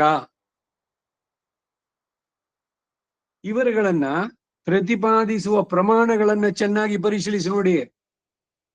ಅವನ್ನೇ ಸದಾಕಾಲವು ಮನನ ಮಾಡಿ ಪ್ರಮಾಣಗಳಿಗೆ ಉತ್ಕರ್ಷ ತೋರುವಂತೆ ಇರುವುದೊಂದು ಪ್ರಬಂಧವನ್ನು ರಚಿಸಿ ತರಬೇಕು ಎನ್ನುವವರಂತೆ ಒಂದು ವ್ಯಕ್ತಿಯಲ್ಲಿ ಪಕ್ಷಪಾತ ಮಾಡದೆ ಇವರುಗಳ ಸ್ವರೂಪ ಸ್ವಭಾವಗಳನ್ನ ಅನೇಕ ಕಾಲ ಚೆನ್ನಾಗಿ ಪರಿಶೀಲಿಸಿ ನೋಡಿ ಸ್ವತಃ ಪ್ರಾಪ್ತವಾದ ಉತ್ಕರ್ಷ ಇರುವ ವ್ಯಕ್ತಿಯನ್ನ ಆಶ್ರಯಿಸಲು ನೋಡೋದು. ಇದಕ್ಕೆ ಅವ್ರು ಹೇಳೋದು, ಇಲಿಂಗತ್ತಿಟ್ಟ ಪುರಾಣತೀரும் ಶಮಣரும் சாக்கியரும் வலிந்து வாது ಶೈವೀರೊಡಂ ಮತ್ತುಂ ನುಂ ದೈವവും ಆಹಿ ನಿನ್ನಾನ್. ಕಪಾಲನನ್ ಮೋಕತ್ತುಕೊಂಡುಕೊಳ್ಮೀನ್. ಯಾರಿಗೆ ಈ ಕಪಾಲ ಕೈಗಂಟ್ಕೊಂಡಿತ್ತಲ್ಲ ಅದನ್ನ ಬಿಡಿಸಿದವನು ಯಾರು? ಬ್ರಹ್ಮ ಹೇಳಿದ ವರಗಳನ್ನೆಲ್ಲ ಸುಳ್ಳು ಮಾಡಿ ಧರ್ಮವನ್ನ ಲೋಕವನ್ನ ರಕ್ಷಿಸಿದವನು ಯಾರು? ಇವುಗಳಿಂದ ತಿಳಿಯಲ್ವೇ ಯಾರು ನಿಯಾಮಕ ಅಂತ? ಆಮೇಲೆ ನಿರ್ಧಾರ ಮಾಡಿ, ಬ್ರಹ್ಮನ, ರುದ್ರನ, ಇಲ್ಲ ವಿಷ್ಣುವ? ಹೀಗೆ ಪರಿಶೀಲಿಸಿದರೆ ಒಂದು ವಸ್ತುವೇ ಪ್ರಧಾನ ಎಂದು ನಿಮ್ಮ ಮನಸ್ಸಿಗೆ ತೋರುತ್ತೆ. ಆ ವಸ್ತುವನ್ನ ಶ್ರವಣ ಮನನಾದಿಗಳಿಂದ ಕರಗತವಾಯಿತು ಎಂದು ವಿಶ್ವಾಸವನ್ನ ಹೊಂದುವವರೆಗೂ ಆಶ್ರಯದೋಷಕ್ಕೆ ಪ್ರಯತ್ನಿಸಿ. ನನಗೆ ಇದ್ರ ಬಗ್ಗೆ ಒಂಚೂರು ಸಂದೇಹ ಇಲ್ಲ. ಯಾರು ಎಲ್ಲರಿಗೂ ನಿಯಾಮಕನೋ? ಇದನ್ನ ಈ ಆಳ್ವಾರ್ ಉದ್ಗಾರದಲ್ಲಿ ಹೀಗಿದೆ, ನಾನ್ ಮೋಹನ್ ತಿರುವಂದಾದಿ.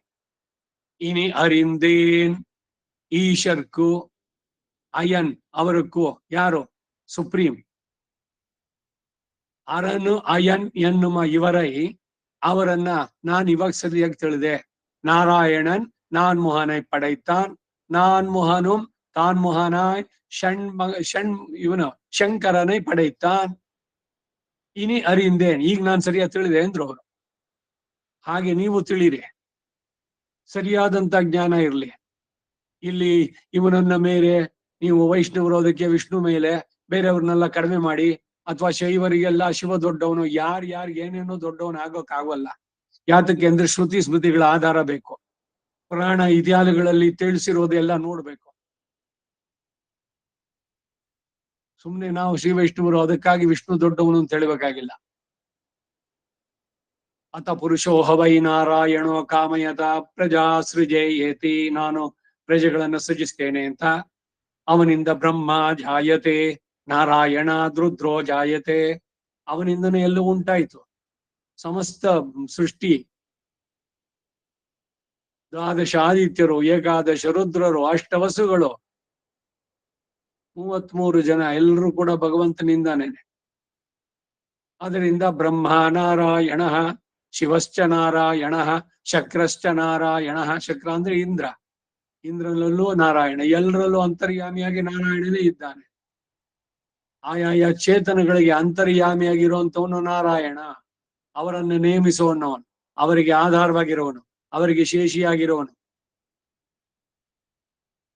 ಇದನ್ನ ನಿಮಗೆ ಕನ್ಫ್ಯೂಷನ್ ಮತ್ತೆ ಬರದೇ ಇರುವಷ್ಟರ ಮಟ್ಟಿಗೆ ಮತ್ತೆ ಮತ್ತೆ ಅದನ್ನ ಪುನರುಚ್ಚಾರ, ಮನನ, ಚಿಂತನೆ ಮಾಡಿ ಮಾಡಿ ಮಾಡಿ ಅದನ್ನ ನಿರ್ಧಾರ ಮಾಡ್ಕೊಳ್ಳಿ ಅಂತಾರೆ ಈ ಪಾಶುರದಲ್ಲಿ, 6ನೇ ಪಾಶುರದಲ್ಲಿ.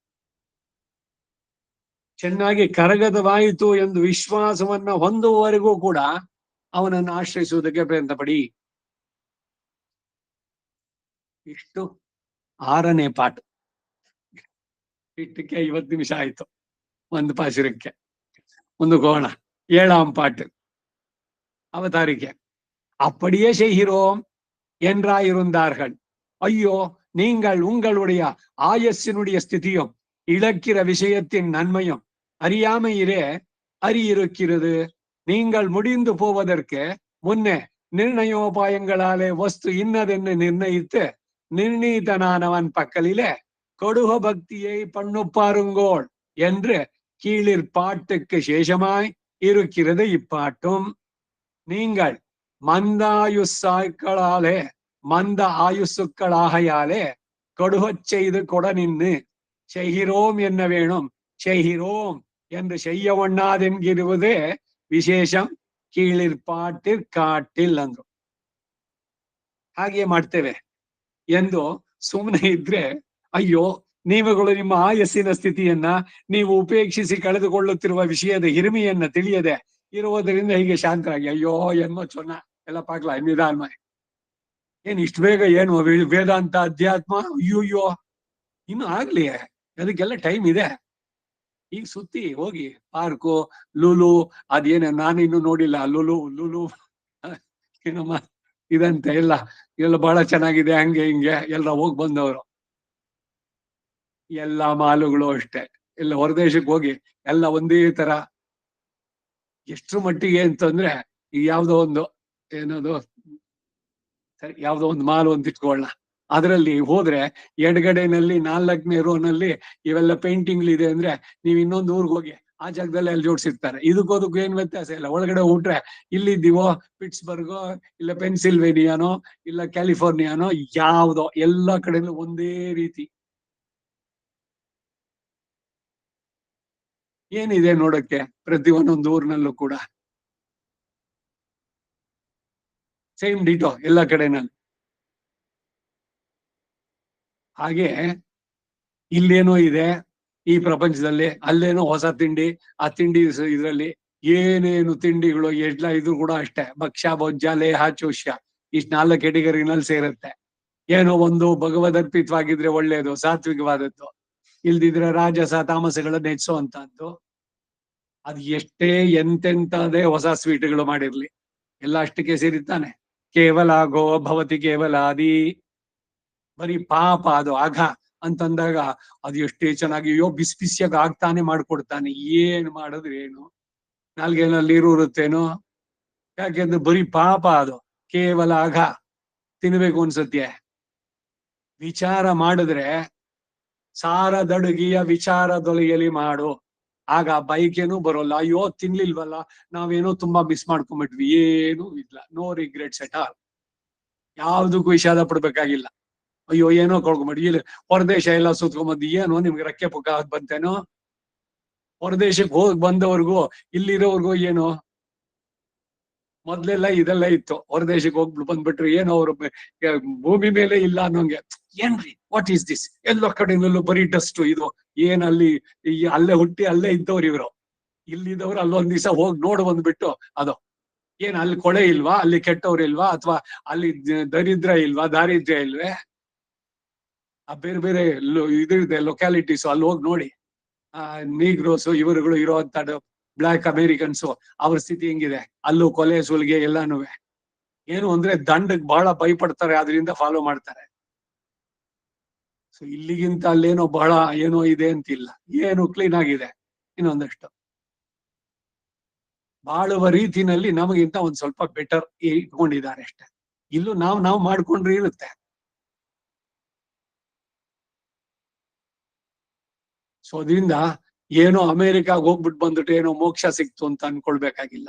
ಇಲ್ಲ ಅಲ್ಲಿ ಹೋಗಿ ಬಂದವ್ರು ಏನೋ ಬಹಳ ಎಲಿವೇಟೆಡ್ ಮೇಲಕ್ಕೆ ಏನಿಲ್ಲ. ಅವ್ರ ಸಂಸ್ಕಾರ ಚೆನ್ನಾಗಿದ್ರೆ ವಿ ಕ್ಯಾನ್ ಅಪ್ರಿಶಿಯೇಟ್.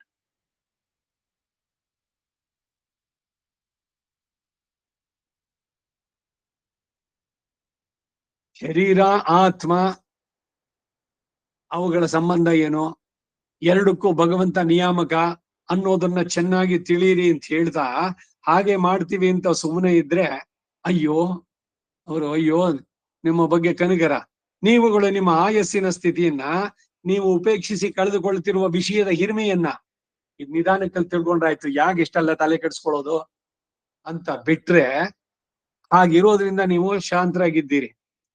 ನಿಮ್ಮ ಆಯುಷ್ ಪರಿಮಿತಿಯು ಮುಗಿಯುವುದಕ್ಕೆ ಮುಂಚೆ ನಿರ್ಣಯೋಪಾಯಗಳಿಂದ ವಸ್ತುವು ಇಂತಹದ್ದು ಎಂದು ನಿರ್ಣಯಿಸಿ ನಿರ್ಣೀತವಾದವನ ವಿಷಯದಲ್ಲಿ ಬೇಗ ಭಕ್ತಿಯನ್ನು ಮಾಡಲು ನೋಡಿ.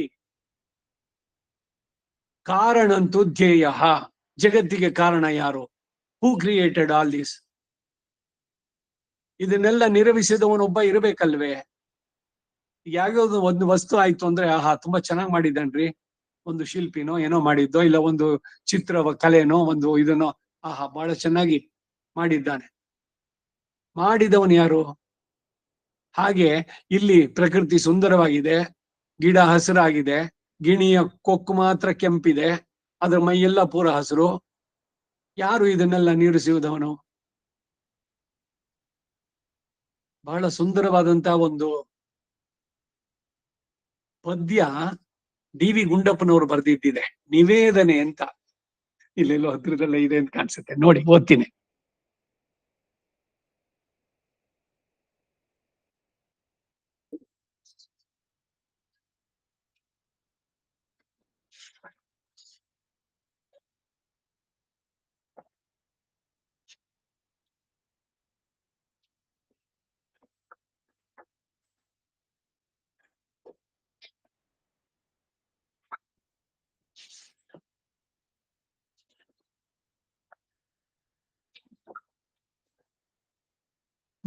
ಇದರಲ್ಲಿ ಸರಿ, ಇನ್ಯಾವಾಗ್ಲಾದ್ರು ನೋಡೋಣ.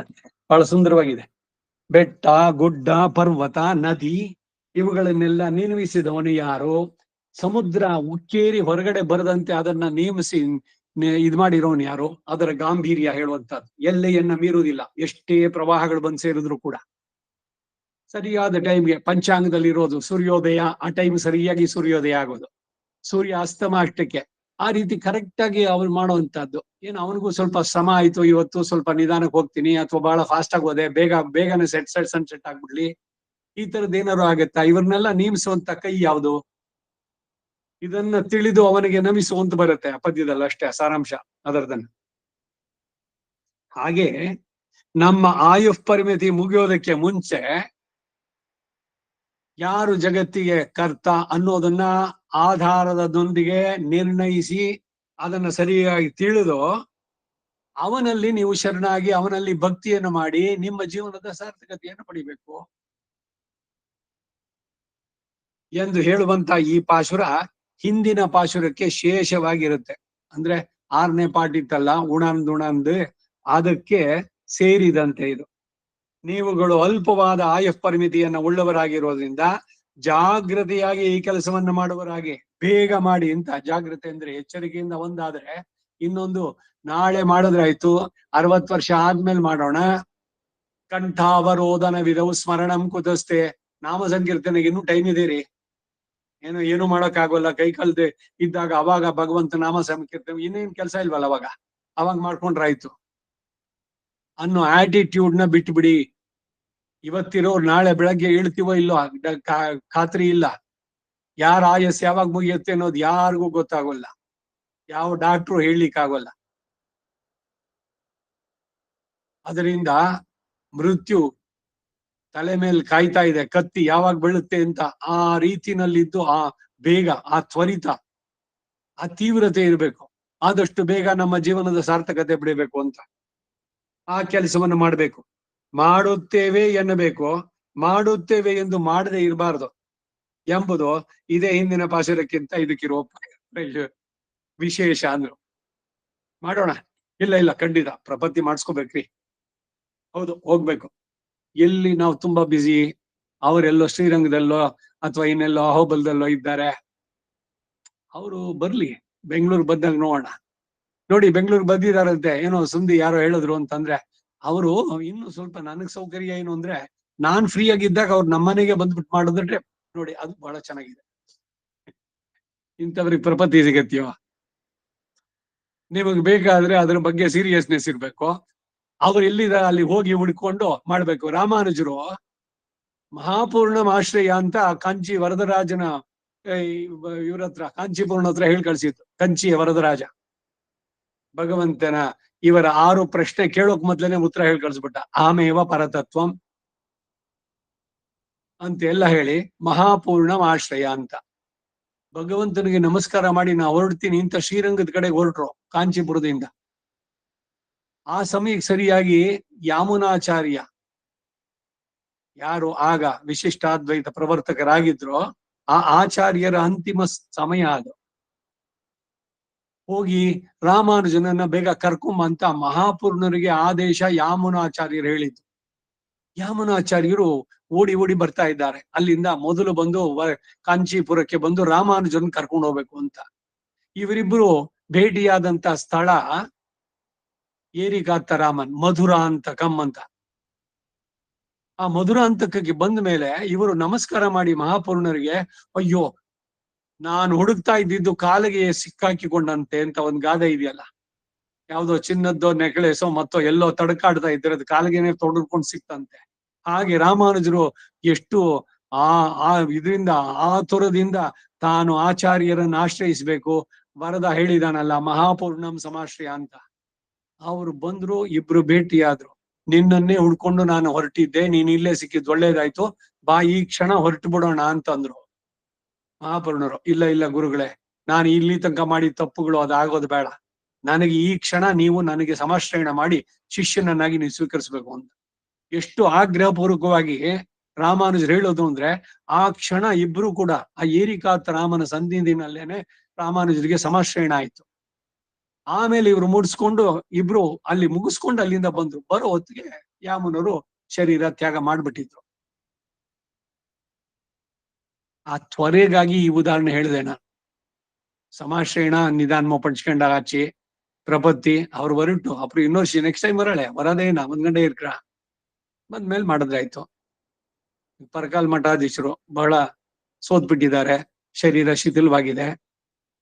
ಆದ್ರೂ ಅವಾಗ ಇವಾಗ ಒಂದೊಂದ್ಸಲಿ ಭಕ್ತರ ಇದಕ್ಕೆ ಸಮಾಶ್ರಯಣ ಇದ್ರಲ್ಲಿ ಇದೆ ಅಂತ ಪಡ್ಕೊಂಡೆ ಇಗ್ರ ವಯಸ್ಸು ಆಯ್ಕನ ಇದಾರ್ದಿಲ್ಲ ಅನ್ನೋಕು 2 ವರ್ಷ ಪಂಡಾಳೆ ಅಪ್ಪ ಪಣ್ಣಗಾಚಿ. ನಿಮ್ಗೆ ಆ ಚಾನ್ಸ್ ಸಿಗುತ್ತೋ ಇಲ್ವೋ? ಅದರಿಂದ ಇಂಥ ಕೆಲ್ಸಗಳನ್ನ ಪೋಸ್ಟ್ಪೋನ್ ಮಾಡಬೇಡಿ.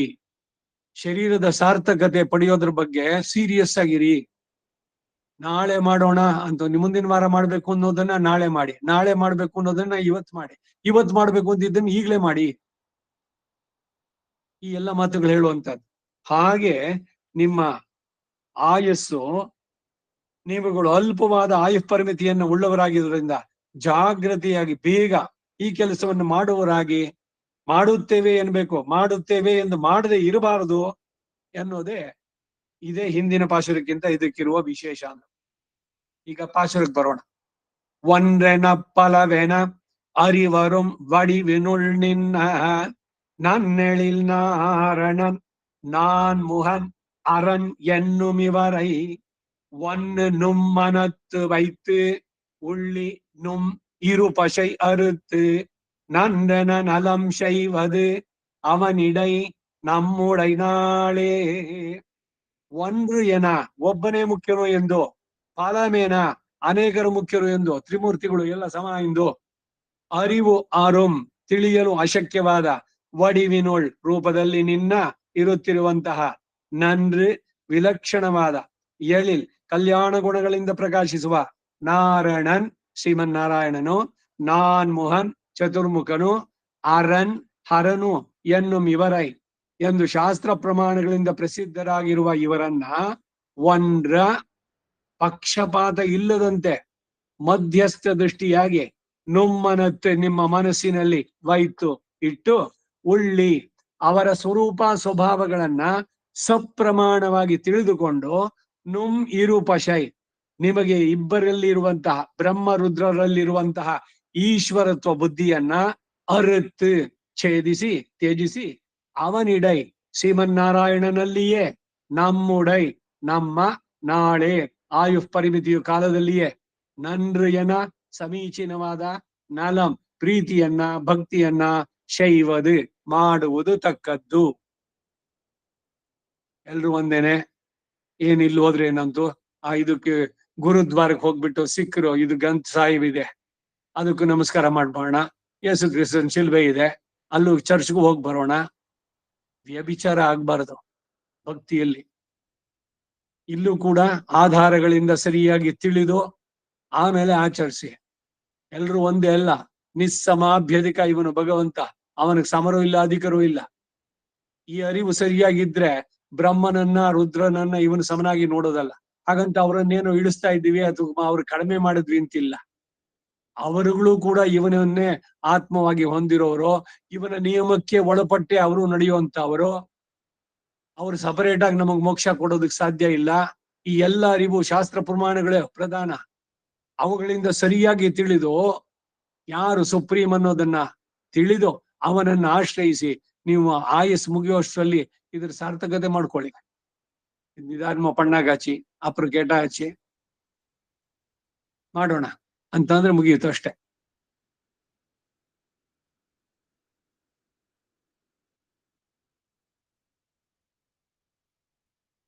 ಈಗ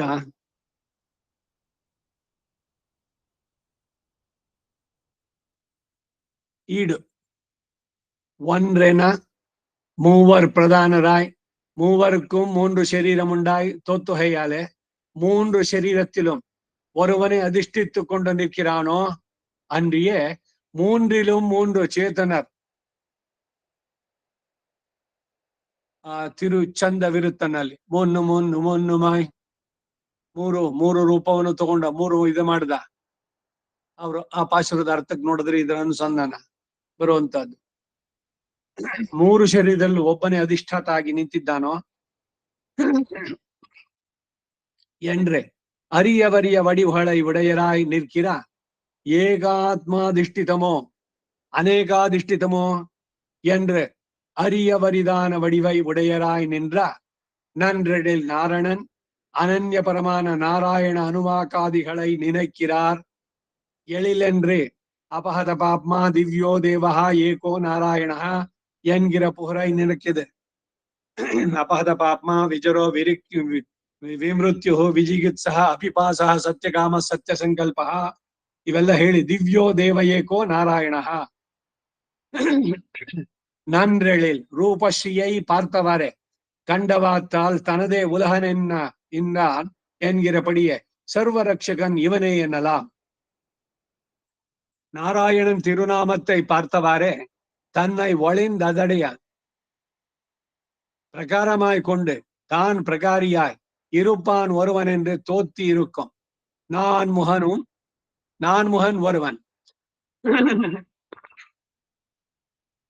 சிருஷ்டி காலத்திலே வந்தால் 4 வேதங்களையும் உச்சரிக்கைக்கு 4 முகத்தை உடையனாய் சிருஷ்டி காரியம் ஒன்றிலும் அன்விதன் என்று தோத்தி இருக்கும். அரண் ஒருவன் சம்ஹிருதத்துவம் ஒன்றிலும் அன்விதன் என்று தோத்தி இருக்கும். சிருஷ்டி ஸ்தித் அந்தகரணீம் பிரம்ம விஷ்ணு சிவாத்மிகாம் சசம்யாம் யாதி பகவான் ஏக இவ ஜனார்தனஹ என்கிறபடிய சம்ஞைகளில் வந்தாலொக்க வெடுக்கலாய் விஷ்ணு சப்தத்தோடு பர்யாயமான ஜனார்தன சப்தத்தை இட்டு தலை கட்டுகையாலே தானே பிரதானன் என்று தோத்தும்படியாயிருக்கும். இப்படி விசதிருஷ சுவாவராயிருக்கிற இவர்களை ஒன்று நிம்மனத்தை வைத்து அவனை ஒளிந்த இருவரிலே ஒருவனுக்கு உத்கர்ஷம் வேணுமென்றாதல் நிர்ணயிப்பதற்கு முன்னே இவனுக்கு உத்கர்ஷம் வேணுமென்றாதல் பாராதே ஒருபடிப்பட உங்கள் நெஞ்சிலே வைப்பது உள்ளுவது ஸ்ருதி நியாயங்களாலே ஆராய்வது. அவர்கள் சுரூப சுபாவங்களை இப்படி ஆராய்ந்தவாறே ஒரு வஸ்து பிரதானமாய் 2 அப்பிரதானமாய் தோத்தினவாறே நும் இருபசை அறுத்து அவ்விரண்டிலும் நீங்கள் பண்ணுகிற நசையை தவிருவது. வஸ்துகதமாய் வருவது ஒரு உத்கர்ஷம் இல்லை. நீங்கள் ஏறிடுகிற இவத்தை தவிரவது நன்றென நலம் செய்வது அவனிடை. இப்படி நிர்ணீதனானவன் பக்கலிலே இவன் நமக்கு கை புகுந்தான் என்று உங்களுக்கேற தேத்தம் பிறக்கும்படி அனன்ய பிரயோஜனமான பக்தியை பண்ண பாருங்கோள். கிரமத்திலே செய்கிறோம் என்றிருந்தார்கள். நம்முடை நாளே கெடுவிகாள், நம்முடைய ஆயுസ്സിன் நிலை அறிவிகோளே கடுக ஆசிரியுக்க பாருங்கோள். நம்முடை நாள் என்னும் காட்டில் ஆயுസ്സിன் நிலையை அறிந்தபடி என்னென்னில் முன்பே மின்னின் நிலையிலா என்றருளி செய்தாரினே. ஒருவன் 2 கதவையும் அடைத்துக் கொண்டு கிடந்தரும் உறங்கா நின்னால் நெருப்பு பத்து எரியான் என்றால் அவிக்கிறோம் என்றாய் இருக்கலாமோ? நந்தந்த்யுதித ஆதித்ய நந்தந்த்யஸ்தமிதே ரவோ ஆத்மனோ நாமபுத்தியந்தே மனுஷ்யா ஜீவித க்ஷயம். ஆதித்யோதயத்திலே வந்தவாறே திரவியார்ஜன காலம் வந்தது என்று உகப்பர்கள். அவன் அஸ்தமித்தவாறே அபிமத விஷயங்களோடே ரமிக்கைக்கு காலம் வந்ததென்றுகப்பர்கள். ஷாலில் எடுத்த நீர் போலே தங்கள் ஆயுசு குறைகிறது என்று அறியாதிரான் என்றார்கள். நான் இன்னதிரே. 1 நிமிஷம்.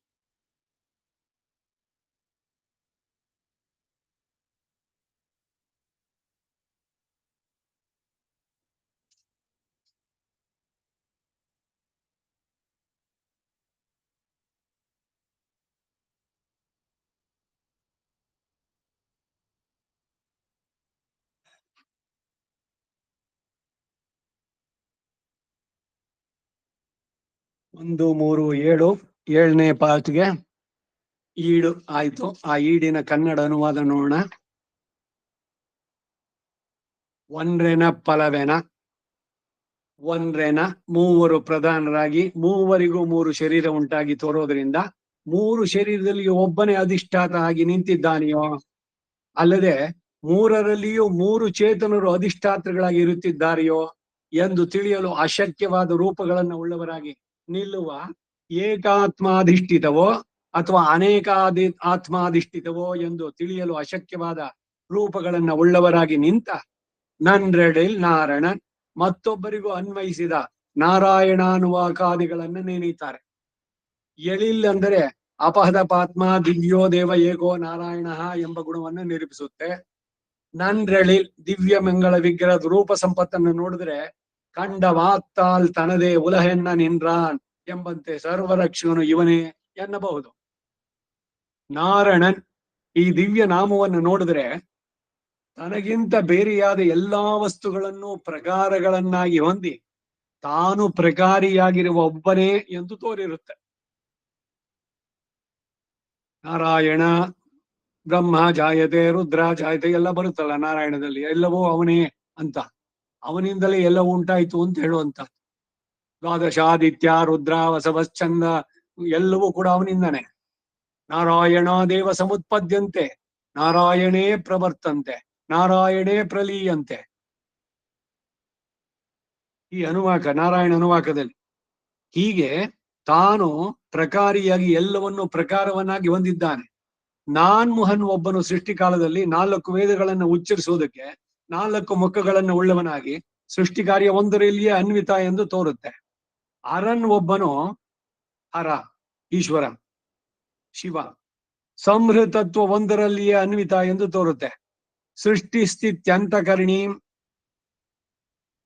ಸ್ಥಿತ್ಯಂತಕರಣೀಂ ಬ್ರಹ್ಮ ವಿಷ್ಣು ಶಿವಾದ್ವಿಕಾಂ ಸ ಸಂಜ್ಞಾಂ ಯಾತಿ ಭಗವಾನ್ ಏಕ ಇವ ಜನಾರ್ದನ ಎಂಬಂತೆ ಸಂಜ್ಞೆಗಳನ್ನು ನೋಡಿದಾಗ ಒಂದೇ ಆಗಿ ವಿಷ್ಣು ಶಬ್ದದೊಡನೆ ಪರ್ಯಾಯವಾದ ಜನಾರ್ದನ ಶಬ್ದವನ್ನಿಟ್ಟು ಉಪಸಂಹಾರ ಮಾಡಿರೋದ್ರಿಂದ ತಾನೇ ಪ್ರಧಾನ ಎಂದು ತೋರುವಂತಿದೆ.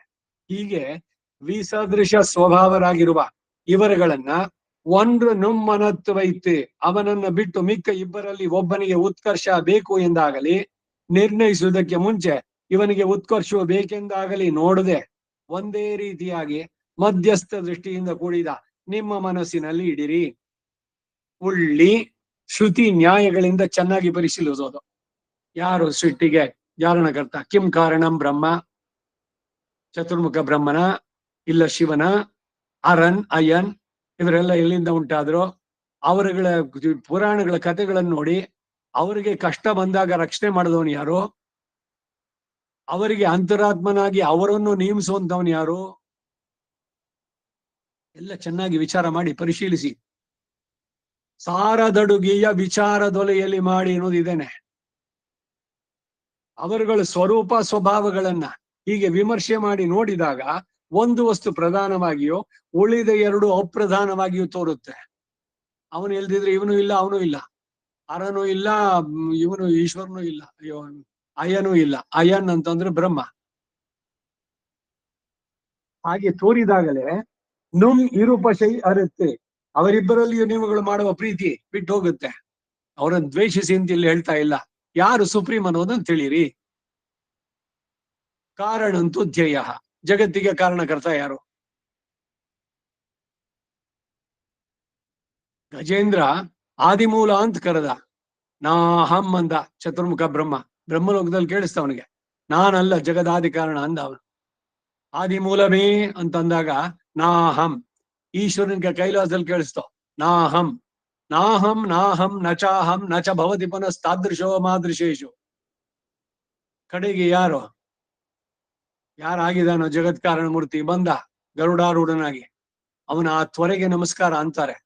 ಗರುಡನು ಎಳ್ಕೊಂಬಂದಂತೆ. ಗರುಡನ ವೇಗ ಮನೋವೇಗಕ್ಕಿಂತ ಬಲವಂತ. ಅಂತ ಶಕ್ತಿ ಇದ್ದಿದ್ದಂದ್ರೆ ಅವನನ್ನು ವಾಹನವಾಗಿ ಧ್ವಜದಲ್ಲೂ ಗರುಡ ಧ್ವಜನಾಗಿ ಭಗವಂತ ಇದ್ದಿದ್ದು. ಗರುಡ ವಾಹನ. ದಾಸ ಸಖ ವಾಹನ ಮಾಸನಂ ಧ್ವಜೋ ಎಸ್ತೆ ವಿತಾನಂ ವ್ಯಜನಂ ತ್ರಯೀಮಯ. ತ್ರಯೀಮಯ, ವೇದವನ್ನು ತಿಳಿದವನು, ವೇದಕ್ಕೆ ಆತ್ಮನಾದವನು, ವೇಗೇಶ್ವರ, ಸುಪರ್ಣ, ಗರುತ್ಮಾನ್, ಪೆರಿಯ ತಿರುವಡಿ. ಅವನ ಪರಾಕ್ರಮ, ಅವನ ಶಕ್ತಿ ಸಾಮರ್ಥ್ಯ ಎಲ್ಲ ನೋಡಿ ಅವನೇನು ನಿತ್ಯ ಸೂರ್ಯಗಳಲ್ಲಿ ಏನ್ ಕೈಂಕರ್ಯ ಮಾಡಿದೆ? ದಾಸ ಸಖ ಮಿತ್ರ ವ್ಯಜನ, ಫ್ಯಾನು, ವಾಹನ, ಆಸನಂ, சென்றால் குடையாம், இருந்தால் சிங்காசனமாம், நின்றால் மரவடியாம், நீழ்கடல் என்று புனையாம், ಅಣಿವಿಳಕ್ಕಾಂ, பூம்பட்டாம், புல்கம் ಅಣೆಯಾಂ, ತಿರುಮಾರ್ಕೆ ಅರವು. ಅರವು ಅಂದ್ರೆ ಹಾಸಿಗೆ. ಆದಿಶೇಷ ಮಾಡಿದ ಕೈಂಕರ್ಯನೂ ಇದೆ. ದಾಸ ಸಖ ಅಂತ ಹೇಳೋದು ವೈನತೆಯಿಂದ ಅದೇ. ನಿತ್ಯ ಸೂರಿಗಳು ಭಗವಂತನಿಗೆ ಏನೇನ್ ಆಗ್ಬೇಕು ಆಯಾ ಸಂದರ್ಭಕ್ಕೆ ಎಲ್ಲವನ್ನು ನಡೆಸ್ತಾರೆ. ಅಂತವನ ಒಡನಾಟ.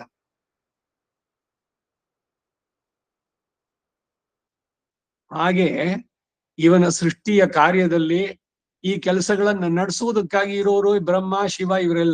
ಇವರೆಲ್ಲ ಭಗವಂತನಿಗೆ ಸಮಾನ ಅಲ್ಲ. ತ್ರಿಮೂರ್ತಿಗಳಾಗಿ ನೋಡಿದ್ದು ಒಂದು ಉದ್ದೇಶ, ಏನೋ ಸೃಷ್ಟಿ ಸ್ಥಿತಿ ಲಯ, ಒಬ್ಬೊಬ್ಬರಿಗೂ ಒಂದೊಂದು ಪೋರ್ಟು ಅಂತ. ಅದ್ರಲ್ಲಿ ಅವನು ಇದ್ದಾನೆ. ಈಗ ಕ್ರಿಕೆಟ್ ಇದ್ರಲ್ಲಿರೋನು ಕ್ಯಾಪ್ಟನ್, ಅವನು ಆಡ್ತಾನೆ. ಅವನು ಬರೀ ಸಪರೇಟ್ ಕೂತ್ ಬಿಡೋಲ್ಲ. ಹಾಗೆ ಈ ಸೃಷ್ಟಿ ಕಾರ್ಯದಲ್ಲಿ ವಿಷ್ಣುವಾಗಿದ್ದಾನೆ. ಅವನ ಸಂಕಲ್ಪದಂತೆ ಲಯ ಇಲ್ಲ ಈ ವ್ಯಷ್ಟಿ ಸೃಷ್ಟಿ, ದೈವ ಮನುಷ್ಯ ತಿರ್ಯಕ್ ಸ್ಥಾವರ. ಇದನ್ನು ಕೂಡ ಬ್ರಹ್ಮ ಭಗವಂತನ ಸಂಕಲ್ಪಕ್ಕೆ ಮೀರಿ ತನಗೆ ಇಷ್ಟ ಬಂದಂಗೆ ನಡ್ಸೋಕ್ಕಾಗಲ್ಲ.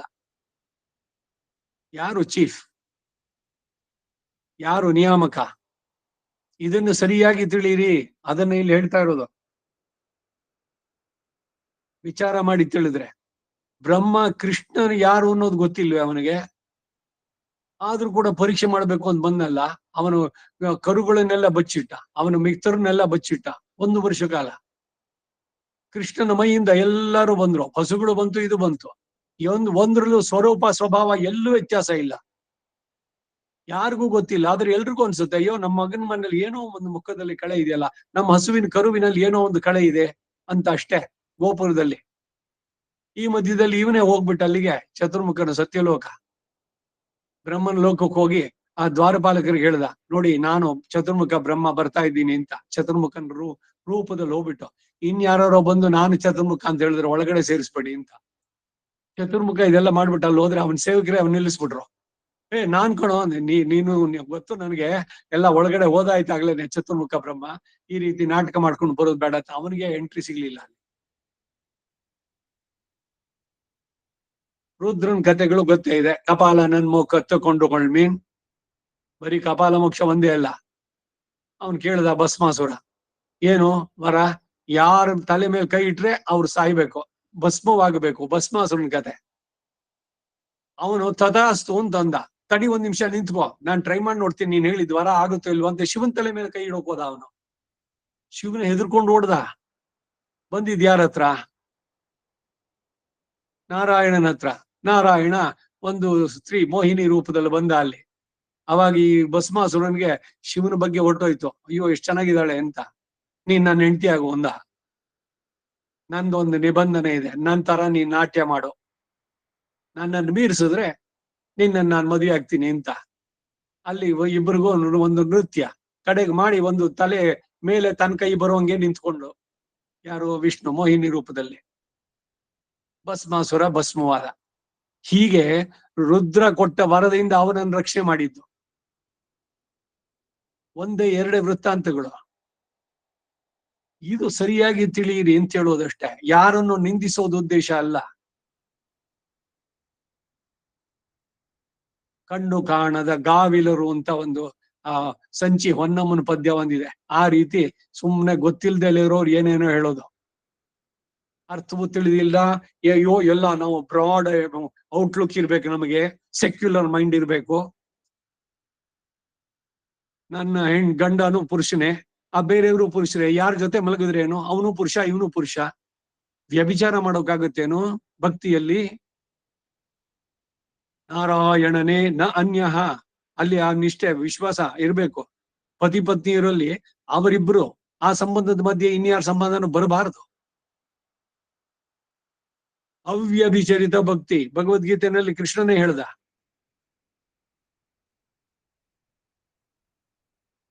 ಅದರಿಂದ ಶಾಸ್ತ್ರ ಪ್ರಮಾಣಗಳನ್ನ ಆಧಾರವಾಗಿ ಇಟ್ಕೊಂಡು ಬ್ರಹ್ಮನದ ಏನು ಅವನ ಸ್ವರೂಪ ಸ್ವಭಾವ, ಶಿವನದ ಏನು ಎಲ್ಲ ಪುರಾಣಗಳು ತೆಗೆದು ನೋಡಿ. ಶಿವಪುರಾಣ ಇವುಗಳಲ್ಲೇನೆ ಕಡೆ ಕೊಂಡಾಡೋದು ಯಾರು? ಈಗ ನಿನ್ನೆ ಮೊನ್ನೆ ಆ ಸಹಸ್ರನಾಮದ ಇದಕ್ ಬಂದಾಗ ಹೇಳಿದೆ ನಾನು, ಎಷ್ಟು ಪುರಾಣದ ಇದ್ರಲ್ಲಿ ಉಮಾಮಹೇಶ್ವರ ಸಂವಾದದಲ್ಲಿ ಬರೋದೇನು ಅಂದ್ರೆ ನಾರಾಯಣನ, ಅವನು ವರಾಹನೋ ವಾಮನನೋ ಯಾವುದೇ ಒಂದು ಕೃಷ್ಣನೋ ಗೋಪಾಲನೋ ಅವ್ರದ್ದುಗಳನ್ನ ಹೇಳ್ಬೇಕಾದ್ರೆ ಅವರ ಸಂವಾದದಲ್ಲಿ ಇವನ ಹಿರಿಮೆಯನ್ನು ಕೊಂಡಾಡ್ತಾನೆ. ಯಾರು ಇದನ್ನ ಕೊಂಡಾಡ್ತಾರೋ ಅಂತ ವಿಷ್ಣುವಿನನ್ನ. ಶಿವ ಹೇಳ್ತಾನೆ ಈಶ್ವರ ವಾಚ ಶ್ರೀರಾಮ ರಾಮ ರಾಮೇತಿ, ವಿಷ್ಣು ಸಹಸ್ರನಾಮ, ರಾಮ ಸಹಸ್ರನಾಮ, ನರಸಿಂಹ ಸಹಸ್ರನಾಮ, ಎಷ್ಟು ಸಹಸ್ರನಾಮಗಳು? 16 ಸಹಸ್ರನಾಮಗಳಿದೆ. ಅದರಿಂದ ಒಂದು ವಸ್ತು ಪ್ರಧಾನವಾಗಿ ಉಳಿದ ಎರಡು ಅಪ್ರಧಾನವಾಗಿ ತೋರ್ಬೇಕಾದ್ರೆ ವಿಚಾರ ನೀವು ಸರಿಯಾಗಿ ಮಾಡಬೇಕು ಆಧಾರದ ಜೊತೆಗೆ. ಸುಮ್ನೆ ಯಾರೋ ಹೇಳಿದ್ರು ಅಂತ, ಇವರಿಗೆಲ್ಲ ಶಿವ ದೊಡ್ಡವನೋ, ವೈಷ್ಣವರಿಗೆ ಹರಿ ಸರ್ವೋತ್ತಮನೋ, ಕುಲದಲ್ಲಿ ಮೇಲ್ ಯಾವುದೋ ಹುಚ್ಚಪ್ಪ ಅವನೇನು ಹಾಡ್ದ ಅಲ್ಲಿ. ನಿನ್ನೆ ಮೊನ್ನೆ ಯಾರೋ ಹೇಳಿದ್ನಲ್ಲ, ಒಂದು ಯೇಸುದಾಸ್ ಆಡಿದ್ದು ಅಂತ, ಮನುಷ್ಯರೆಲ್ಲ ಜಾತಿಯನ್ನು ಸೃಷ್ಟಿ ಮಾಡಿದ್ರು, ಜಾತಿಗಳು ದೇವರನ್ನು ಸೃಷ್ಟಿ ಮಾಡ್ತು, ಈ ಮನುಷ್ಯರು ಜಾತಿಗಳು ಇವರು ಎಲ್ಲ ಸೇರಿ ಮನುಷ್ಯನ ಹೃದಯವನ್ನು ಹಾಳು ಮಾಡಿದ್ರು ಅಂತ ಹಾಡಿದ ಅವನು. ಹಾಡಿದವನು ಯೇಸುದಾಸ್. ಅದಕ್ಕೇನದು ಗೌರವನ? ಅದಕ್ಕೆ ಮೂರ್ಖತೆ. ಇದನ್ನ ಹೆಚ್ಚಿಗೆ ಪ್ರಚಾರ ಮಾಡೋಕ್ ಹೋದ್ರೆ ಯಾರೋ ಹೇಳ್ಬಿಟ್ರು ಅನ್ನೋದು ಪ್ರಧಾನವಲ್ಲ, ಏನ್ ಹೇಳಿದ್ರು, ಎಲ್ಲಿದೆ ಆಧಾರ, ಇವುಗಳ ಮೇಲೆ ನಿಷ್ಕರ್ಷೆ ಆಗ್ಬೇಕು. ಇವೆಲ್ಲ ಹೇಳೋದ್ರಿಂದ ಅವರನ್ನೆಲ್ಲ ನಿಂದಿಸೋದಲ್ಲ ಉದ್ದೇಶ, ಅದು ಬಹಳ ಸ್ಪಷ್ಟವಾಗಿ ಹೇಳ್ತಾ ಇದ್ದೀನಿ. ಎಲ್ಲೂ ನಿಂದನೆ ಇಲ್ಲ. ಬ್ರಹ್ಮ ನಾರಾಯಣ ಶಿವಶ್ಚ ನಾರಾಯಣ, ಬ್ರಹ್ಮಾತ್ಮಕನಾಗಿದ್ದಾನು ಅವನು.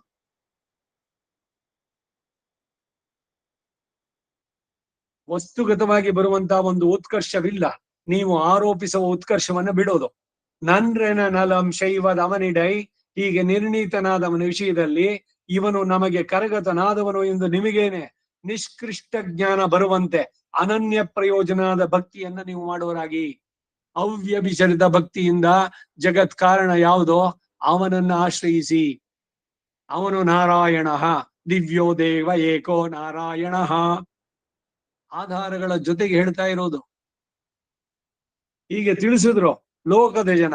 ಕಾಲಕ್ರಮದಲ್ಲಿ ಎಂದಾದರೂ ಮಾಡೋಣ ಎಂದಿದ್ದರೋ ನಮ್ಮೊಡೈ ನಾಳೆ ಕೆಡುತ್ತೀರಿ. ನಮ್ಮಗಳ ಆಯುಸ್ಸಿನ ಅಲ್ಪಸ್ಥಿತಿಯನ್ನ ತಿಳಿದಿದ್ರಿ ಅಷ್ಟೇ, ಜಾಗ್ರತೆ ಆಶ್ರಯಿಸಿ. ಅಯ್ಯೋ ಪಣ್ಣಾಗಾಚಿ ನಿಧಾನ್ಮಯಿ, ಏನ್ ಅರ್ಜೆಂಟು ಪ್ರಪತ್ತಿಗೆ?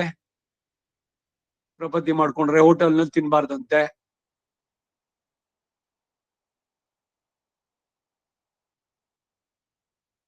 ನಮ್ಮಗಳ ಆಯಸ್ಸಿನ ಅಲ್ಪಸ್ಥಿತಿಯನ್ನ ತಿಳಿದಿದ್ದೀರಷ್ಟೇ, ಜಾಗ್ರತೆ ಆಶ್ರಯಿಸಿ. ನಮ್ಮುಡೈ ನಾಳ್ ಎನ್ನುವುದಕ್ಕಿಂತ ಆಯುಸ್ಸಿನ ನೆಲೆಯನ್ನು ತಿಳಿದು, ಹೇಗೆ ಅಂದ್ರೆ ಮೊದಲೇ ಎರಡನೇ ಪತ್ತಿನಲ್ಲೇ, ಎರಡನೇ ಇದರಲ್ಲಿ ತಿರುವಾಯ್ಮುಳಿನಲ್ಲೇ ಹೇಳಿದ್ರು, ಮಿನ್ನಿನ್ ನಿಲೆಯಿಲ. ನಮ್ಮ ಮನುಷ್ಯನ ಬಾಳು ಮಿಂಚಿನಂತೆ ಕ್ಷಣಿಕ ಅಂತಾರೆ. ಮಿಂಚು ಎಷ್ಟೊತ್ತಿರುತ್ತೆ? ನಮ್ ಬಾಳು ಅಷ್ಟೇ. ನಾವು ಹುಟ್ಟಿದ್ವಿ ಬೆಳವಿ ದೊಡ್ಡವರಾದ್ವಿ, ಎಲ್ಲ ಎಲ್ಲ ಏನೇನ್ ಮಾಡ್ಬೇಕು, ನ್ಯಾಯವೋ ಅನ್ಯಾಯವೋ ಎಲ್ಲದನ್ನು ಮಾಡಿ ಆಮೇಲೆ ಅವರು ಆಗಿದ್ದು ಆಯ್ತು, ಆಗೋಯ್ತು.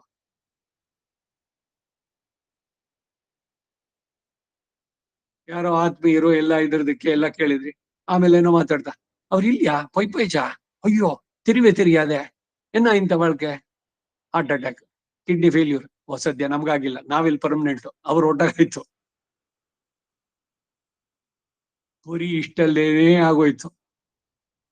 ನಾವಿಲ್ಲಿ ಪರ್ಮನೆಂಟು ಮಾಡ್ಬೇಕಾದ ಕೆಲಸ ಪೋಸ್ಟ್ಪೋನ್ ಮಾಡ್ತಾ ಇರಿ, ಸಿಗೋದೇ ಇಲ್ಲ ನಿಮ್ಗೆ chance. You you lose the life, ವ್ಯರ್ಥವಾಗತ್ತೆ ನಿಮ್ಮ ಜೀವನ.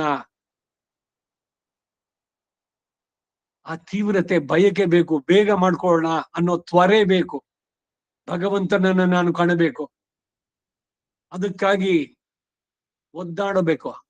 ನೀರಿನಿಂದ ಮೀನಿನ ತೆಗೆದ ಸ್ಥಿತಿ ಅಂತ ಆಗಬೇಕು. ಮರುನಾಳ್ ಕಾಣಮಾರಾಯೇ ಕದಾನು ಸಾಕ್ಷಾತ್ ಕರವಾಣಿ ಚಕ್ಷುಷ. ಒಂದೊಂದು ದಿವ್ಸ ಮುಗೀತು, ಸನ್ಸೆಟ್ ಆಯ್ತು ಅಂದ್ರೆ ನನ್ನ ಆಯಸ್ ಒಂದ್ ದಿವ್ಸ ಮುಗೀತು, ನಾನು ಇನ್ನೊಂದ್ ಹೆಜ್ಜೆ ಮೃತ್ಯುವಿಗೆ ಹತ್ರ ಆದೆ, ಇನ್ನೇನ್ ಕಡೆ ಬಂದ್ಬಿಡುತ್ತೆ ಸ್ಟಾಪ್ ಗ್ಯಾಪ್. ಅಷ್ಟ್ರೊಳಗೆ ನಿನ್ನ ನೋಡ್ಲಿಲ್ವಲ್ಲ ನಾನು, ವ್ಯರ್ಥವಾಗುತ್ತಲ್ಲ ನನ್ನ ಜೀವನ. ಈ ತೀವ್ರತೆ ಬೇಡವೆ?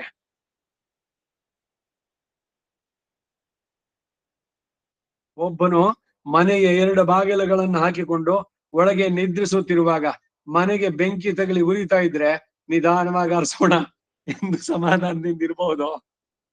ಅಯ್ಯೋ ಇನ್ನು ಮಾಡಿ ಮೇಲೆ ಹತ್ಕೊಂಡಿವೆ, ಇನ್ನು ಕೆಳಗೇನ್ ಬಂದಿಲ್ವಲ್ಲ, ಬಣ್ಣ ಕಾಚಿ ನಿಧಾನ, ಏನೋ ಅರ್ಜೆಂಟ್ ಏನ. ನಂದಂತಿದ ಆದಿತ್ಯ ನನ್ನಂತ್ಯಸ್ತಮಿತೇ ರವೋ ಆತ್ಮನೋ ನಾವ ಬುದ್ಧಂತೆ ಮನುಷ್ಯ ಜೀವಿತ ಕ್ಷಯ. ಸೂರ್ಯೋದಯದ ಕಾಲ ಬಂದಾಗಲೇ ದ್ರವ್ಯಾರ್ಜನ ಕಾಲ ಬಂದಿತು ಎಂದು ಸಂತೋಷಿಸ್ತಾರೆ. ಆಹಾ ಬೆಳಗಾಯ್ತು, ಹಣ ಸಂಪಾದನೆ ಮಾಡೋದಕ್ಕೆ, ಕೆಲಸದಲ್ಲಿ ತೊಡಗೋದಕ್ಕೆ ಅಂತ. ಆದಿತ್ಯನು ಅಸ್ತಮಿಸಿದ್ರೆ ನಮಗೆ ಇಷ್ಟವಾದ ವಿಷಯಗಳೊಡನೆ ರಮಿಸುವುದಕ್ಕೆ ಕಾಲ ಬಂದಿತು. ಒಂದು ದುಡ್ಡು, ಧನದ ಬಯಕೆ, ಇನ್ನೊಂದು ರುಚಿ ಬಯಕೆಗಳು, ಗುಹ್ಯ ಚಾಪಲ್ಯ, ಜಿಹ್ವಾ ಚಾಪಲ್ಯ ಅಂತ ಹೇಳಿ ಸಂತೋಷಿಸ್ತಾರೆ. ಒಡೆದ ಮಡಕೆಯಲ್ಲಿ ಎತ್ತಿದ ನೀರಿನಂತೆ ನಮ್ಮ ಆಯುಸ್ಸು ಕ್ರಮೇಣ ಕಡಿಮೆ ಆಗುತ್ತೆ ಅನ್ನೋದನ್ನೇ ತಿಳಿಯದೇ ಇರ್ತಾ ಇದ್ದಾರೆ. ಎಂತ ಶೋಚನೀಯ ಸ್ಥಿತಿ ಅಲ್ವಾ? ಇವಾಗೆಲ್ಲ ಅಯ್ಯಪುಚ, ಇನ್ನು ನಾನು ಏನೋ ಪಣ್ಣು ಅನ್ಕೊಂಡಿದ್ದೆ, ಎನ್ನ ಪಂಡಿರ್ದೆ, ಕಾಲದ ಕರೆ ಬಂದಾಯ್ತು. ಅಂತಕನ ದೂತರಿಗೆ ಕಿಂಚಿತ್ತು ದಯ ಇಲ್ಲ. ದಯ ಯಾಕೆ ಬಯಸ್ತೀರಿ? ದಯ ಮಾಡ್ಬೇಕಾದದ್ದನ್ನ ನೀವು ನಡೆಸ್ದೆ, ಅವನಿಗೆ ದಯ ಇಲ್ಲ ಅಂತ ಅವನ್ ಡ್ಯೂಟಿ ಮಾಡ್ತಾ ಇದ್ದಾನೆ. ದಯ ಇರಬಾರ್ದು ಅವನಿಗೆ, ಖಂಡಿತ. ಅವನ್ ಡ್ಯೂಟಿ, ಕರ್ತವ್ಯ ಪರನಾಗಿದ್ದಾನೆ, ಯಮನ ದೂತನಿಗೆ ಆ ಕೆಲಸ. ಅವನ ಉಪಟಳ ಬೇಡ ಅಂದ್ರೆ ನೀವು ಆಶ್ರಯಿಸಿ ಭಗವಂತನನ್ನ. ನಮನ ಕಿಂಗ್ಯಾದಮಿಲ್ಲೈ ಅಂತ ಅನ್ಸ್ಕೋಬೇಕಾದ್ರೆ. ಎಟ್ಟಾಂ ಪಾಟ್ 8ನೇದು, வருநாளாகிலும் முற்பட்டதுடலாக ஆశ్రயிக்க சொல்லா நின்னேர் அனாதி காலம் நாங்கள் பண்ணி வைத்த பாபங்கள் விலக்காவோ, இனி காலம் தான் உண்டோ என்ன நீங்கள் ஆசிரியத்திலே ஒரு படவே விரோதிகள் அடங்கலும் நசிக்கும் சியப்பதி சமாசிரயமாகையாலே காலம் கழிந்ததென்றிருக்கவும் வேண்டாம். நீங்கள் தண்டு காலா உன்னி தள்ளி நடக்கும் போது அக்கோலோடே சாயவும் அமையும் என்கிறார். ಇದು ಅವತಾರಿಕೆ 8ನೇ ಪದ್ಯಕ್ಕೆ. ಒಂದು ದಿನವಾದ್ರೂ ಆಶ್ರಯಿಸುವಂತೆ ಹೇಳಿದ್ರಿ. ಅನಾದಿ ಕಾಲದಿಂದ ನಾವು ಮಾಡಿಟ್ಟ ಪಾಪಗಳು ಪ್ರತಿಬಂಧಕಗಳಾಗಿ ಅವನ ಕಡೆಗೆ ಹೋಗೋದನ್ನ ತಪ್ಪಿಸೋದಿಲ್ವೋ? ಇನ್ನು ಕಾಲವು ತಾನೇ ಉಂಟೋ ಅಂದ್ರೆ ನೀವುಗಳು ಆಶ್ರಯಣದಲ್ಲಿ ಮಗ್ನರಾದ್ರೆ ವಿರೋಧಿಗಳೆಲ್ಲವೂ ನಾಶ ಹೊಂದುತ್ತೆ. ಅವನನ್ನ ಆಶ್ರಯಿಸೋದಕ್ಕೆ ನೀವು ಶುರು ಮಾಡಿದ್ರೆ ತಾನಾಗಿ. ಈಗ ಈಗ ಹೋದ್ ಕ್ಲಾಸ್ನಲ್ಲ ಏನೋ ಹೇಳಿದೆ ನಾನು, ಈಗ ಒಂದ್ ರೂಮ್ ನಲ್ಲಿ ತುಂಬಾ ಕತ್ಲಿದೆ, ಆ ಕತ್ತಲಿದ್ನೆಲ್ಲ ತೆಗೆದು ಒಂದ್ ಮರ ತಗೊಂಡು ಅದ್ರಲ್ಲಿ ತುಂಬಿ ಹೊರಗಡೆ ಹಾಕ್ಬೇಕೇನೋ, ಧೂಳು ಇನ್ನೊಂದೇನೋ ತುಂಬಿದೆ, ಆ ರೀತಿ ದ್ರವ್ಯ ತರ ಒಂದು ದೀಪ ಹಚ್ಚಿ ಇಟ್ಬಿಟ್ರೆ ತಾನಾಗೆ ಬೆಳಕೆಲ್ಲ ಬೆಳಕಿನಲ್ಲಿ ಕತ್ತಲೆ ಎಲ್ಲ ಮರೆಯಾಯ್ತು. ಹಾಗೆ ನೀವು ಅವನನ್ನ ಆಶ್ರಯಿಸೋದಕ್ಕೆ ನೀವು ಪ್ರಯತ್ನ ಪಟ್ರೆ, ಸಂಕಲ್ಪ ಪಟ್ರೆ, ಅದಕ್ಕೆ ಅಡ್ಡಿಯಾಗಿರೋ ಪ್ರತಿಬಂಧಕಗಳು ತಾನಾಗೆ ಜಾಗ ಬಿಟ್ಬಿಡುತ್ತೆ, ಖಾಲಿ ಆಗುತ್ತೆ, ನಾಶ ಹೊಂದುತ್ತೆ. ಶ್ರೀಯಪ್ಪತಿಯ ಸಮಾಶ್ರಯಣವಾದ್ದರಿಂದ ಕಾಲವು ಕಳೆದೋಯ್ತು ಎಂದಿರಲೂ ಬೇಡ. ನೀವುಗಳು ಕೋಲನ್ನು ಹಿಡಿದು ಊರಿ ಊರಿ ತೂರಾಡಿಕೊಂಡು ನಡೆಯುವಾಗ ಆ ಕೋಲಿನ ಸಹಾಯದಿಂದ ಬಂದು ಆಶ್ರಯಿಸಿದ್ರೂ ಸರಿಯೇ, ಅದು ಸರಿ ಹೋಗುತ್ತೆ ಅಂತಾರೆ. ಮುತ್ತಮ್ಮೊತ್ತು ಕೋಲ್ ತುಣೆಯ ಮುನ್ನಡಿ ನೊಕ್ಕಿ ಒಳಂಗಿ.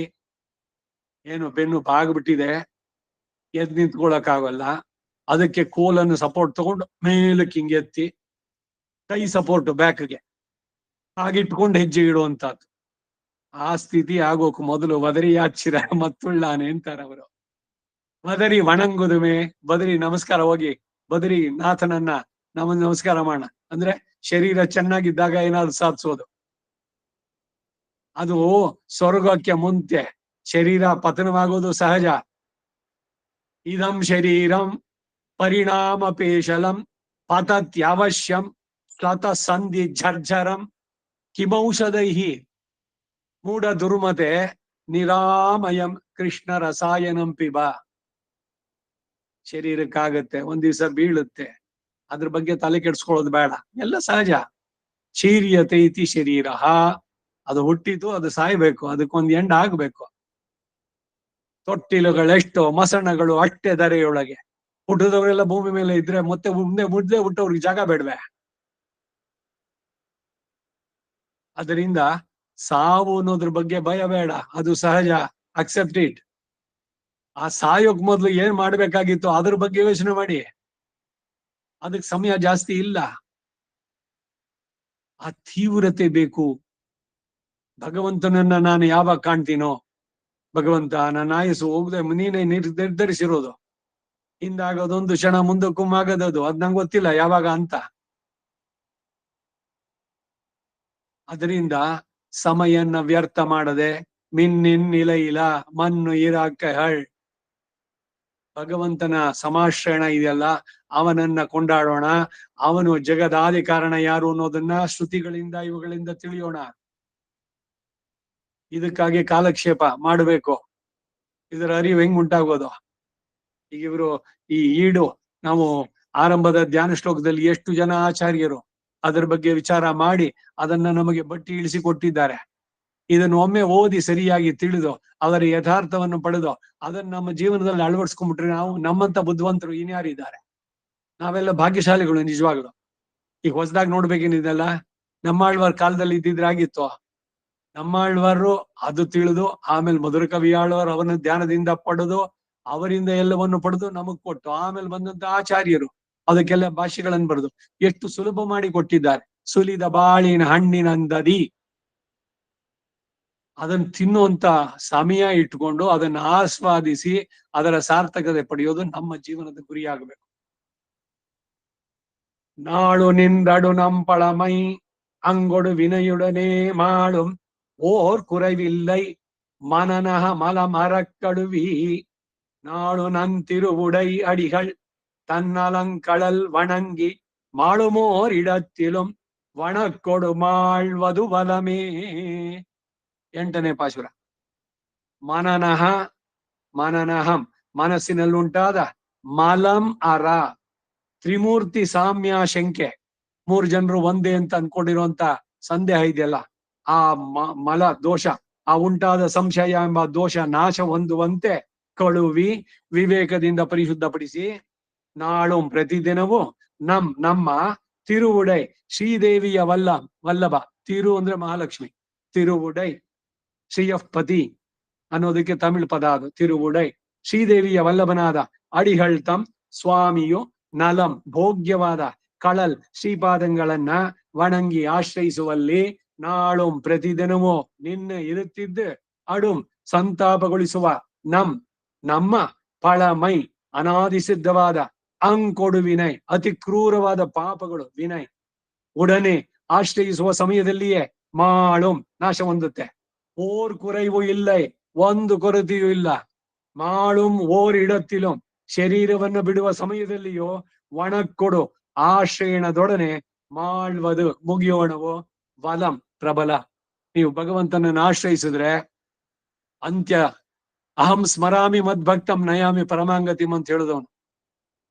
ಅವರ ಅಂತ್ಯಕಾಲವನ್ನು ನಾನೇ ನೆನೆಸ್ಕೊಂಡು ನಾನು ಅವರನ್ನ ಕರ್ಕೊಂಡು ಹೋಗ್ತೀನಿ, ಕೈ ಹಿಡಿದು ಕರಾವಲಂಬಂ. ಭಗವಂತನ ಮಾತುಗಳಿದೆ, ಇದೆಲ್ಲ ನಮಗೆ ಪುಷ್ಟೀಕರಿಸ್ಬೇಕು, ದೃಢವಾಗಬೇಕು ಮನಸ್ಸಿಗೆ. ಅದಕ್ಕಾಗಿ ಅವನನ್ನು ಆಶ್ರಯಿಸ್ಬೇಕಷ್ಟೇ. ಆಶ್ರಯಿಸಿದವರನ್ನು ಅವನು ನೋಡ್ಕೊಳ್ತಾನೆ. ಯಮನ ಕಿಂಕರು ಹತ್ರ ಬರೋದಿಲ್ಲ. ಅದರಿಂದ ಸಮಯವನ್ನ ಕಳೆಯದೆ ಆದಷ್ಟು ಬೇಗ ಭಗವಂತನನ್ನ ಆಶ್ರಯಿಸಿ ನಮ್ಮ ಜೀವನದ ಸಾರ್ಥಕತೆ ಪಡೆಯೋಣ. ಯಾರು ಜಗತ್ ಕಾರಣಕರ್ತ, ಇವನು ಅವನು ಅನ್ನೋದೆಲ್ಲ ಬೇಡ. ಬ್ರಹ್ಮ ರುದ್ರ ಎಲ್ಲರೂ ಅವನ ವಿಭೂತಿಗಳು. ಬ್ರಹ್ಮಾತ್ಮಕರಾಗಿರುವಂತ ಭಗವಂತ, ಶಿವಾತ್ಮನಾಗಿರೋನು ಪರಮಂತ ಅವನು. ಅವರುಗಳನ್ನು ರಕ್ಷಿಸಿ, ಅವರನ್ನು ನೇಮಿಸಿ. ಈ ಬ್ರಹ್ಮ ಶಿವ ಇವರೆಲ್ಲ ನಮ್ಮಂತೆಯೇ ಆತ್ಮಗಳು. ಇದನ್ನು ಸರಿಯಾಗಿ ತಿಳಿಯಿರಿ. ಬ್ರಹ್ಮ ಪದವಿ ಅವನು ಮಾಡಿದ್ದು ತಪಸ್ಸು ಸಿದ್ಧಿ, ಅದರಿಂದ ಅವನು ಕೊಟ್ಟಿದ್ದಾರೆ ಅಷ್ಟೇ. ನಾವು ಬೇಕಾದ್ರೆ ಪಡಿಬಹುದು. ಬ್ರಹ್ಮ ಪದವಿ ಏನ್ ದೊಡ್ಡದಲ್ಲ. ಶತರುದ್ರಿಯ ಯಾಗ ಮಾಡಿ ಶಿವ 11 ಜನ ರುದ್ರ ಪದವಿನಲ್ಲಿ ಮುಂದಿನ ಪದದಲ್ಲಿ ನಿಮ್ಗೊಂದು ಪದವಿ ಕೊಡ್ತಾನೆ. ಅದು ಸರಿಯಾಗಿ ಮುಗಿಬೇಕಷ್ಟೆ. ಎಷ್ಟು ಜನ ಅದಕ್ಕೆ ಇಂಟರ್ವ್ಯೂಗೆ ಬರೋರು ಶಿವನ ಪದವಿಗೆ? ಮತ್ತೆ ಹಾಗಾದ್ರೆ ಎಲ್ರಿಗೂ ಸಿಗುತ್ತೋ ಅಂದ್ರೆ ಮುಂದಿನ ಕಲ್ಪಗಳಿಗೆ ಅವರವರನ್ನ ಜೋಡಿಸ್ತಾನೆ. ಯಾರ್ಯಾರು ಅದನ್ನು ಸಮರ್ಪಕವಾಗಿ ನಡೆಸ್ತಾರೋ ಅವರುಗಳಿಗೆ. ಸೊ ಅದರಿಂದ ಈ ಪದವಿಗಳು ಇದೆಲ್ಲ ನಮಗೆ ಶಾಶ್ವತ ಅಲ್ಲ. ಆ ಬ್ರಹ್ಮನ ಆಯಸ್ಸು ಇದೆಲ್ಲ ನೋಡಿದ್ವಲ್ಲ, ಅಷ್ಟು ದಿವಸ ಆದ್ಮೇಲೆ ಅವನು ಮೋಕ್ಷಕ್ಕೆ ಹೋಗೋದಾದ್ರೆ ಪ್ರಯತ್ನ ಪಟ್ರೆ ಇಲ್ದಿದ್ರೆ ಅವನು ವಾಪಸ್ ಬರ್ಬೇಕು. ಬ್ರಹ್ಮನಾಗಿದ್ದವನು ಒಂದು ಹುಳು ಆಗ್ಬಿಡ್ಬೋದು, ಅವನು ಭಗವಂತನನ್ನ ಆಶ್ರಯಿಸದೆ ಇದ್ರೆ. ಅದನ್ನ ಸರಿಯಾಗಿ ತಿಳಿದು ನಮ್ಮ ಕಾಲ ಬಹಳ ಅತ್ಯಲ್ಪ, ಇಲ್ಲ. ಇದನ್ನ ಮತ್ತೆ ಮತ್ತೆ ನೆನ್ಪಿಟ್ಕೊಳ್ಳಿ. ಮಿಂಚಿನಂತೆ ನಮ್ಮ ಕ್ಷಣ. ಎಲ್ಲ ಒಂದು ಓದ್ತಾ ಇದ್ದೆ. ಯಾರನ್ನು ದ್ವೇಷಿಸಬೇಡಿ. ಯಾರೋ ನಿಮಗೆ ಮನಸ್ಸಿಗೋ ಕಿರಿಕಿರಿ ಏನೋ ಉಂಟು ಮಾಡಿದ್ರು, ಯಾಕೆಂದ್ರೆ ನಾವು ಶಾಶ್ವತ ಅಲ್ಲ. ಇವತ್ತಿದ್ದೋ ನಾಳೆ ಇಲ್ಲ. ಹಾಗಾಗಿ ಯಾರನ್ನ ದ್ವೇಷಿಸೋದು? ಯಾರೋ ನೋವು ಉಂಟು ಮಾಡಿದ್ರು, ಭಗವಂತ ಅವನನ್ನು ಕ್ಷಮಿಸಿ ಅಂತ ಹೇಳಿ ಬಿಟ್ಬಿಡಿ. ಮೋಸ ಮಾಡುವನ ಹೆಸರ ಮಗನಿಗಿಡಬೇಕೋ ಧರ್ಮವೇ ಜಯವೆಂಬ ದಿವ್ಯ ಮಂತ್ರ. ಈ ಮನಸ್ಸಿನ ರಾಗ ದ್ವೇಷಗಳು ಇದನ್ನೆಲ್ಲದನ್ನು ಬದಿಗಿಟ್ಟು ಆತ್ಮದ ಉದ್ಧಾರ, ಅದಕ್ಕೆ ಸುಲಭ ಮಾರ್ಗ ಆಧಾರ ಸಹಿತವಾಗಿ ಪ್ರಮಾಣಗಳ ಜೊತೆಗೆ ಕೊಟ್ಟಿದ್ರಲ್ಲಿ ನಂಬಿಕೆ ಶ್ರದ್ಧೆಯನ್ನ ಇಟ್ಟು ಅದನ್ನ ಮಾಡಿ ಆಶ್ರಯಿಸಿ ನಮ್ಮ ಜೀವನದ ಸಾರ್ಥಕತೆ ಮಾಡ್ಕೊಳ್ಳೋಣ. ಈಡು 8ನೇ ಪಾಶುರಕ್ಕೆ ನಾಳೆ ದಿವಸ ನೋಡೋಣ. ನಮ್ಮ ಆಳ್ವಾರ್ ತಿರುವಡಿಗಳೇ ಶರಣಂ. ಸರ್ವಂ ಶ್ರೀ ವಾಸುದೇವಾರ್ಪಣಮಸ್ತು.